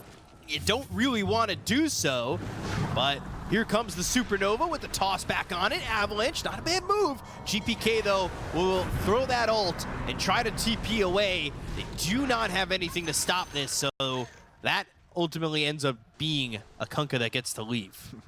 Triple tip from his teammates, understanding that there's nothing to stop the TP with. Gets out, throws a boat. We Throws a typically want voice to do line. something good. Yeah, exactly. I talked about his itemization, whether he wants to pick up a pipe maybe, but it seems like he wants to scale. He's having way too good of a game right now. 1700 HP. This hero farms so quickly. That's why we see it in 3 different roles. Fun hero to watch. Nightfall picking up a triple bounty room. Treasure. They're starting to at least stop the net worth lead from growing. They've got it to 3K. It's been at 3K for a little while. They do have this Blink Dagger for Sand King. Maybe they can make something happen with that in Epi 7. Only level 4. They also just used eggs, so damage needs to come out from Sand King. Phoenix with the dive. Question is, who are they gonna kill? Yeah. Maybe they can try to surprise him. I think they should have enough damage if they learn the spells correctly, but this is also a bit of a tricky one to get in case he gets the Rage, in case he gets the Infest. Like, you used all your toolkit to be able to get the kill, and this time around he didn't go for Armlet, so going straight for Radiance, so it isn't as tanky as you would maybe want to be, but... Let's see, Kiyotaka also getting closer to his Blink Dagger, needs another 400 gold, actually. Radiance soon, but do you want the double blink? You've got the initiator of Sand King. Do you want another blink for Kiyotaka? Yeah, Would you rather him you go have for to. something else? You can't play the game without a blink on Tiny. Could he have delayed it one item, or you definitely need this double combo? Maybe there's, Radiant you know, if you feel like, okay, I'm having that good of a game, my Sand King's having a good of a game, I'm gonna be picking up Blink Dagger on Sand King early on, then I can get an Echo Saber. There's the Blink Stun. Bro strike into a Supernova. They've got the Shackle. Not sure it's going to matter. Epicenter charging out, killing off Miero. They actually hit the Supernova stun. Save. Icarus dive on top of him. They'll get the kill there, but now GPK has got the Ghost Ship. He'll have the X into the Torrent. Macrofire down with the Ice Path. It zags light, but Kiyotaka gets the Shrine. He'll still die, but it's a 2-for-1. Not a bad move from Aurora. Going in, getting something done, and also relieving some of the pressure from Phantom Assassin. Nightfall getting closer to his Battle Fury, 500 gold away from it. And GPK, he was thinking, what do I need? Do I want to scale? Seems like it might be double Radiance situation, which is, before in Dota, it was unacceptable. Nowadays, it is still fine. There was also a situation, I think it was BetBoom Team a couple of, maybe 2-3 years ago, when they had offlane Raid King, who did go for Radiance. They did have Lifestealer in the safe lane, so they did have double Radiance, and then you turn that into Nullifier, which is something that you need most of the time, and it's also a very good farming tool. It's the Kunkka item as well. If we're talking about Kunkka, where he can scale because of his rum, because of his boat, it does allow him to stay in the fight for longer, and then your Radiance damage is going to burn him for longer. Kiyotaka, even with amplified damage, is not going to be able to find anything. At least not for now. He does have that blink. And some more time on this amplified damage if maybe he can make a move. He did spot save, but the win run, the toss up into the air, Pure going after Kiyotaka, starting to chisel down this Tiny. The Shackle connects, the Ice Path is there, and you thought you were strong with this amplified damage, but now you've led the rest of your team to try and save you. They got the kill to Kiyotaka. They're going to look over at Mira. They don't quite have the damage to get a second. However, getting Kiyotaka on a play in which he plays his life aggressively, he loses it. That, they're at 16 minutes, they'll go for Torment. They have very good shards. You would definitely love to pick it up on Wind Ranger, even though Jakiro's shard is good. He's dropping relatively low, might die for it. Almost. Kataomi's going to be the one getting it in the end. And if he had died, he would have got it. That's how that works. Still, though, at this 3,000 to 4,000 net worth mark, no lead is really safe in this series. No lead has been safe in this series.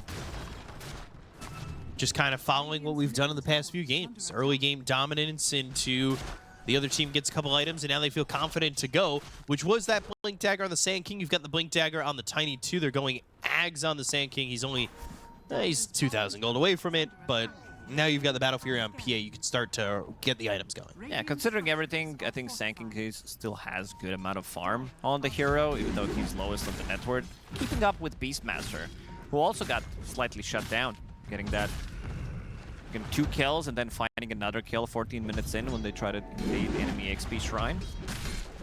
Double Radiance. Actually, they are going to commit. I would rate this 3.6 out of 5. Not great, not terrible. What's that percentage-wise? Well, you can do the math for that one. It's what, out of 5, so every percentage point is 2? 60, 72. There we go. We got there. Dire's middle tower. Ask me to show my work, I can.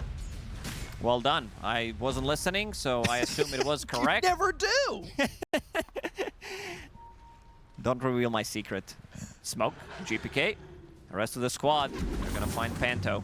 Shackle didn't actually connect, but they've got the Ice Path with the X. The lockdown is there, and to reactivate the Ice Path on the Icarus dive, so Kataomi is going to get tipped by save. Still, though, hoping Nightfall can get the farm to bring this game back. Aurora really hoping for that. And Sand King Ags is getting much closer. He's had some open time and space. They've killed the supports. He's 1,000 gold away.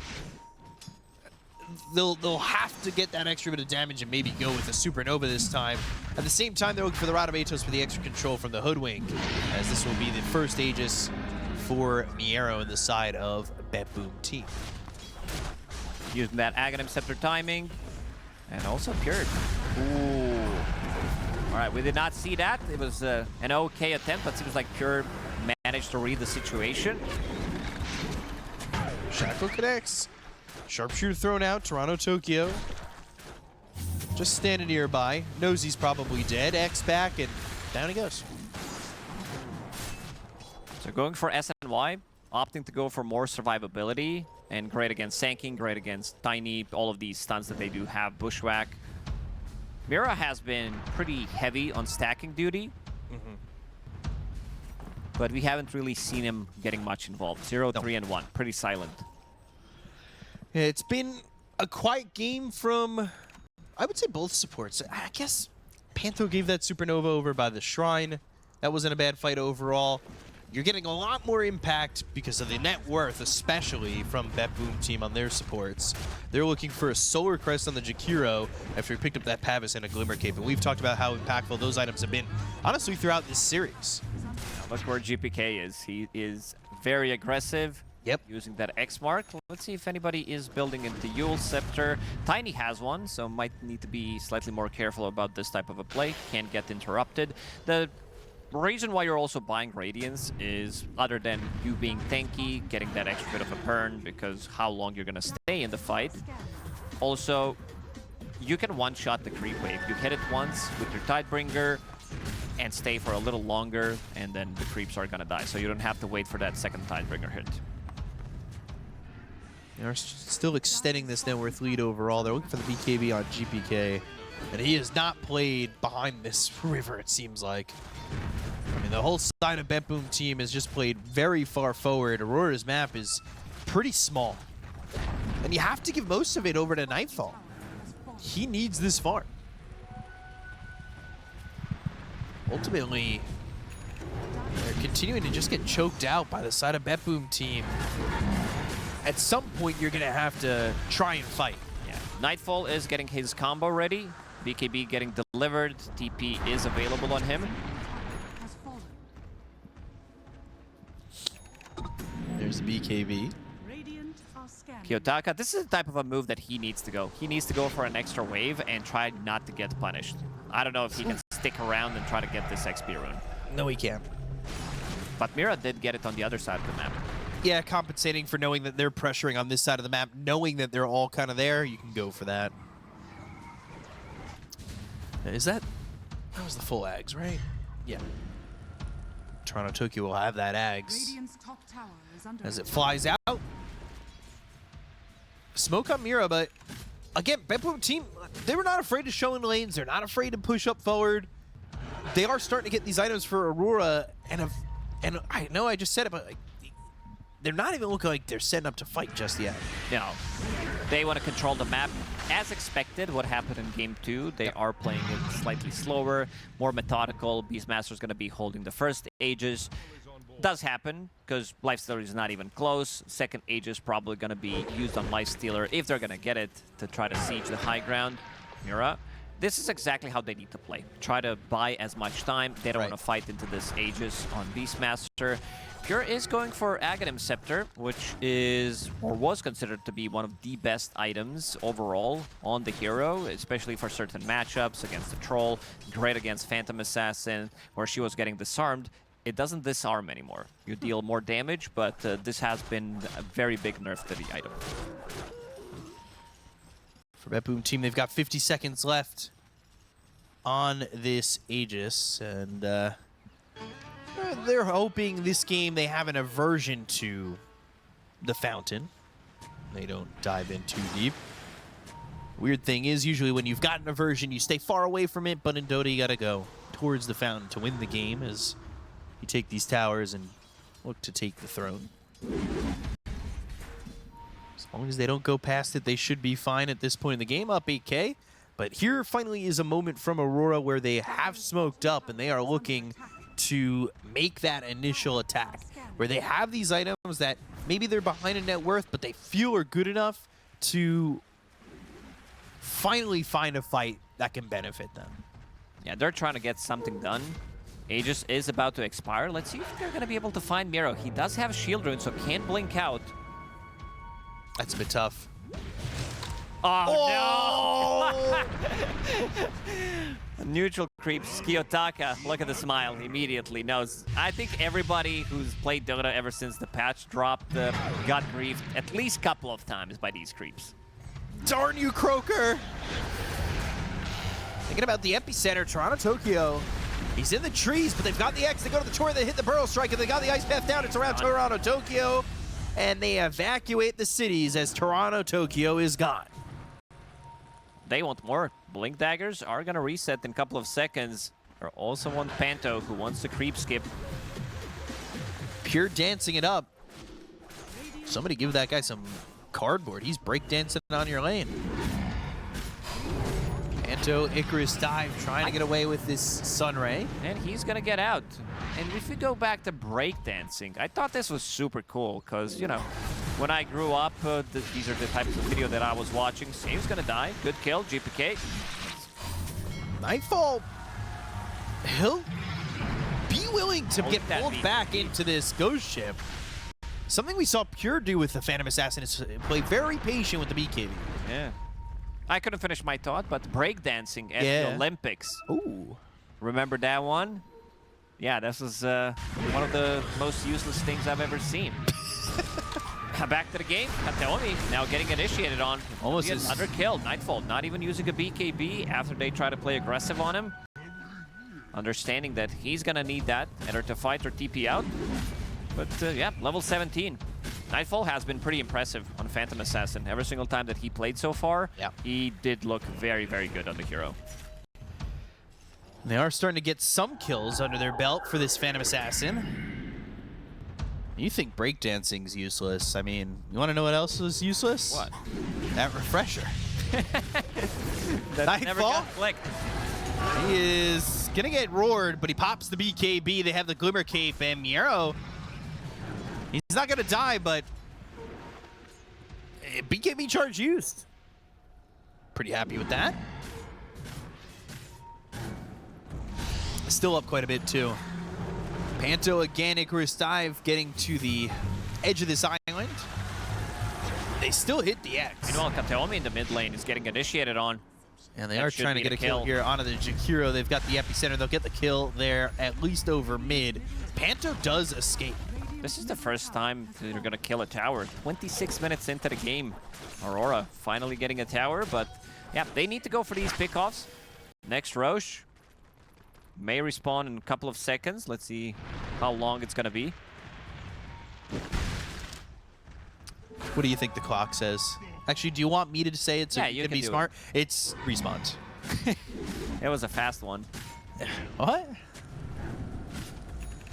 Fast respawn, not fast mat coming out from you, because you didn't even do any mat. You checked what's happening inside the pit. Now, BKB available as well on Kiyotaka, who's creep skipping, one-shotting the creep waves with his toss. SNY completed. So they are starting to get some more items.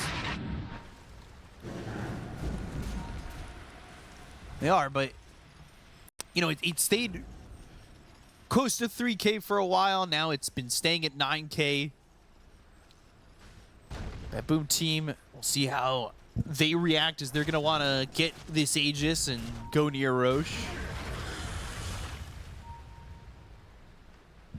Let's try to set up, and they're got to be aware of now the SNY, the BKB, Phantom Assassin getting those items. And I'm kind of in a situation where you're ready to fight. They'd love to have BKB on Toronto, Tokyo. But they've got one on the Tiny, too. Gem has been picked up relatively early on into the game, getting rid of some vision.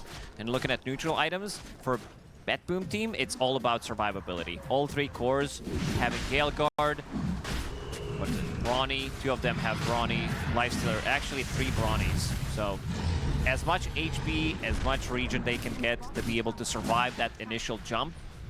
So they can get their spells off, they can get their items off. Kateomi and Save, they are still trying to set something up. while 2 of them are doing Roshan. Roar, Panto, ooh, kill-shotted. And they're going to go and get this shrine. They're also going to get themselves an Aegis, so multitasking aplenty, getting Roche to a point where they know that this Lifestealer can take it themselves. Really good movements from BetBoom Team. Yet to really make any big mistakes in this game. Which is how you expect a team as good as them to play. Radiant's bottom tower is under attack. That being said, Phantom Assassin is joining Lifestealer at the top of the net worth. If you leave her alone, she's definitely going to be able to catch up. About to crack level 20. Would definitely love to have that cast range on Phantom Strike. And also closing in... Well, look at Croakers. They... Kind of rude. It is. Returning the favor. 1-1. Top tier 2 getting taken by Pure, but now it's Aurora, and we've seen this a lot. You see that Aegis, you know you're ready to fight, but with Aegis, you avoid it, you try to farm, get to those items, and maybe time it out the right way. And with these BKB soon to be triple, they'll want to do that, but instead BetBoom take the fight to them. Kiyotaka popped that BKB, got hit with the Primal Roar. The X should outlast it. However, Yule's up into the air. Bushwhack lands on 2. Kiyotaka with the Gale Force being pulled back. Or Staff. Kiyotaka still on the run, but Pure's going to be right on him. Infests into Kiyotaka. They've got the X. They'll have the Ghost Ship. And eventually, this Tiny has been chunked down into just a pebble. Mira going to be able to TP out, but this is still a big kill again when they're able to take out this Tiny. Very nice spell usage. Roar during the BKB, then Torrent to deal a little bit of damage, plus also using the X mark during the BKB to pull him back. Kiyotaka tried to use the Yule Scepter, but it wasn't good enough. They're cutting the waves. You can see that both Phoenix and in the bottom lane, you have Toronto Tokyo trying to go for it. They will need to pick up maybe some Boots of Travel or try to X mark somebody who's steeping in so they can fix some of these lane issues. So they can go for the high ground. Panto, ooh, nice shackle. Avoids the kill shot, but still gonna die.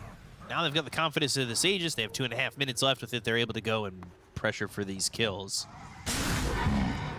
Toronto Tokyo now also spotted. Primal Roar is available, but the blink away from Toronto Tokyo. He's got the BKB on the delivery path. We'll pick that up. Would love to not have to use it initially defensively. Where's Nightfall at with his farm? He is close Very to close. Satanic. And he's going, at least from what he's got queued up, Orchid next.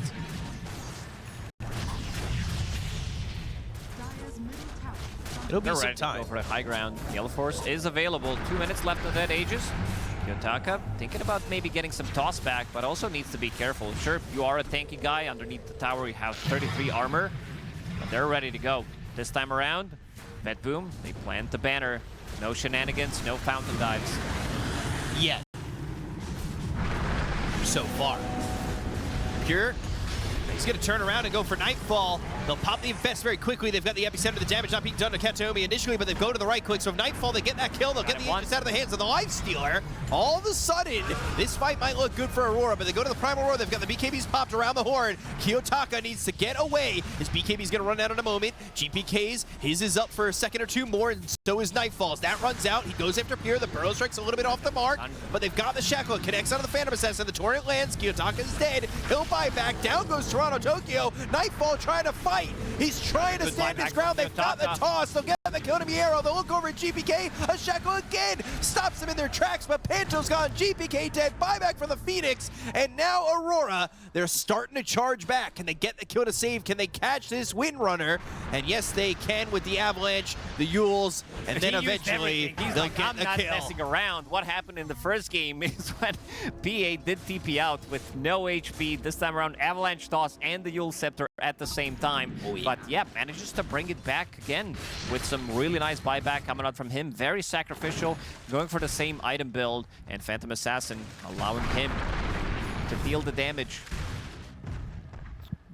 Sure, he died relatively quickly. It was a good initiation from Toronto Tokyo, killing Kataomi before he could get multiple round of spells, multiple round of items, and very nice snipe from Mira. Get that initial kill on Lifestealer. Obviously, maybe not the same setup if they don't have this Aegis, but it's proving that Pure is human in this matchup. Yeah. At least for now. Radiant's Didn't die is under attack. other than Aegis, and this was also the first death of Kunkka. But still, getting quite a lot of big items. You said that Nightfall, he was toying with the idea, maybe he needs a Bloodthorn, maybe, because he's thinking about how he's gonna be killing the heroes almost instantly. He needs to deal with not just one Radiance, but double Radiance. And if I'm looking at what Kunkka's buying right now, he's just copying what Lifestealer is doing. He's like, Radiance, all right, check. I'm gonna buy that. AC completed. On Lifestealer, I'm gonna buy another AC. He needs to switch that. The double AC doesn't work. Yeah, he's copying his homework, but Yeah, this but is don't what the make it too teachers... obvious. Yeah. So you both got AC. You wanna tell me how you got to that conclusion? That's when you get caught. Miro has a gem now ready in his pocket. As that Veil going into the Shivas, of course, and wants the refresher for the double BKB, double Roar. Roar not the longest cooldown, neither is that Infest. We saw it twice in that fight. Only 20 seconds on that Infest cooldown. Multiple times to try and survive. After all is said and done, after the double buybacks, still a 7,000 net worth lead here for BetBoom. They'll smoke up. They know that these buybacks have been used and Kiyotaka's kind of vulnerable. Kiyotaka needs to be very careful about where he shows himself on the map, and that's why, for that reason, he is kind of sitting back in his own jungle, hopefully, at least to him, out of vision. Gale Force, Shackle, power shot, save, gets a kill there on Amira, who didn't buy back in that last fight, so does have it.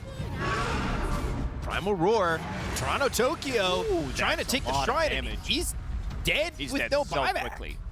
60 seconds. Let's see if they can push out the waves and maybe threaten the high ground in the mid lane. Lifestealer is infested, but Roshan's also going to respawning relatively soon. Both those shrines going the way of BetBoom Team. Jakiro back to working on an Ags, 3,000 gold away there.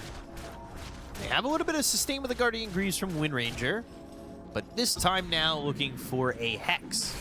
Wants to have slightly more control. After Phantom Assassin uses her BKB, they want to be able to control her. Hex into Shackle, into maybe an additional Primal Aurora. As you said, it's relatively short cooldown. He's going to be building into Refresher. He's also looking to get that 25 relatively soon, where he has minus 30 seconds on it. And in the end, GPK decides to pick up SNY into Heart. This is the super tanky build on Kunkka. We're going to be able to reset. Heart kicks in real nicely because you want to be above your 65 threshold so that your RUM does reset. You have that talent on 15, so it makes you super tanky. You might get it twice in a fight, and also with SNY amplifying all that regeneration, and Pyrrhic Cloak on top of that is just another way of dealing with Phantom Assassin. You turn on Cloak, you turn on Blade Mail, and she might kill herself. About a minute left for Roche to respawn, based on the clock. Kiyotaka, he's the one they want to go for. Bushwhack, Ice Path, Macropyre, Yules, and he is trying to leave with that Wind Waker. Ghost Ship comes in, but they'll pop the Supernova. They're going to try and get the egg. Nightfall goes in. They've got the Bashes, the Avalanche, but is it going to be enough to get the kill here on the Pure? Bushwhack, they get the kill. Pure's dead, buys back. Save now, moving in. Shackles, but now looking for the power shot. They go to the epicenter with the BKB being popped by Toronto Tokyo. He'll TP out, but they got the kill. They get the buyback from Pure, and now an opportunity arises for Aurora. I love that Pure's not too afraid to use the buyback. We saw the same thing happen in game number 1, but they also didn't get PA this time. Roshan. Zira. He's going to be respawning soon. This is going to be a freebie for them. They definitely want to go to the Roche pit right now and get Aegis on Pure. It's up now. They need to get it. If somehow Aurora can get their way to Roche, which is going to be very difficult 4v5. I mean, they show they could kill Pure, but it required their Bushwhack. They didn't even get the Supernova to explode. Let's see what... Oh, Kiyotaka trying to take this outpost. Avalanche, Gale Force, and He's out. He's really pushing the limits. Seems like they... Okay, they need to go to the Roche Pit. They need to play this one safely, especially because Pure bought back. He's inside of Phoenix. Maybe Kiyotaka can buy a little bit more time. He does have Gem. We'll scout the high ground, see what's up there. It's With the blink, BKB is getting off cooldown in 20 seconds. Kiyotaka needs to be careful. Can he make a move? Can he find a way in? Observer ward on the high ground. Can't get that Aegis. Toss back though. Burrow Strike lands. It's going to be onto the Wind Ranger. They'll have save. Dead to rights. He's got buyback. Primal Roar is used. They're going to buy back on the Wind Ranger. They get the kill to Kiyotaka. That takes the Tiny out for 110 seconds. So Nightfall on the run. The Infest on the Icarus dive back. So staying with this Phoenix. BKB forced out of Nightfall with the X marks a spot on this Phantom Assassin. Toronto Tokyo is going to Burrow Strike away. But 2 heroes dead on Aurora without buyback. Oh, Kiyotaka. It was a nice attempt, but this is way, way too risky for the reward that they might be getting. This is also not the target that he wanted to toss back. You saw that they were ready with the Burrow Strike blink play from Sanking, but it was not good. It was only on the Wind Ranger, and she was also able to run back. Now GPK with Refresher. Seems like Pure, he wants to go for an end. Exactly what happened in Game 2, where they killed Tier 3 tower immediately onto Tier 4s. No buyback on Kiyotaka. A lot of same things did happen in Game 1, Game 2, pretty much 2 things combined. Mura, he's trying to cut the creep wave. Trying to at least. Meanwhile, Glyph is ready for them. Toronto Tokyo, he's like, activate Plan Z. Come get me. Hasn't worked yet, but they do pull them off the buildings for the moment. Backdoor, GPK's not getting a lot. 40 seconds still without this Tiny, though. Under attack. What is Nightfall gonna get that puts him over the edge? He wants this Abyssal Blade. Now queuing it to just a Basher for that extra bit of control, but back to the Tier 4s. That's one. He did a good job keeping that creep wave 20 seconds without Tiny. Has buyback, but he doesn't want to use it just to start the fight. He would have loved to lives in the fight. Nero goes in with the Primal Roar. Now he might not have an option. Oh. That's going to be the buyback, but he'll use that Wind Waker. It's going to be out of the Phantom Assassin. The Primal Roar, second time goes on to Kiyotaka. That's it. That's the buyback. All it was the Wind Waker on a Nightfall to keep him alive, but is it going to pay off? They get the kill on a Panto as well as Miro. They got 3 heroes there with the buyback being used by the Hoodwink. Toronto Tokyo, his BKB is going to run out. He's infested into. All they got is a Jakiro that bought back. Hunter's Boomerang on a Miero, who will pop that cheese. They've got the buyback from Toronto Tokyo. Phantom Assassin, can you fight? Can you hold strong? They look over at Pure. He'll go for the Setarax and back to the Tier 4s. The throne is going to be exposed. BetBoom Team say, we'll fool ourselves once, but probably not twice. To the fountain. We're going for your FPGs. Pure down to half HP already. Infest is ready. Yeah, there's the Torrent. There's the Ice Path Nightfall. He's trying to make something happen, but he's infested into. Miero throwing those axes to jump over to the right on Mira. Nightfall needs an escape. There's the X. I don't know if he's going to get one. The Ice Path is down. He's got buyback. The Throne's going to be exposed. Save going to focus fire the Throne to try and end the game, but the Burrow Strike lands onto the Wind Ranger. Nightfall's got to focus on the Pure and Kunkka of GPK, but they'll use that Glyph. They've got the Primal Roar again coming out from Miero. Sunray's not going to be enough. Nightfall, he's infested on, exploded from the inside out. His guts all over the Throne as it explodes, and BetBoom Team take the series 3-0, I mean 2-1.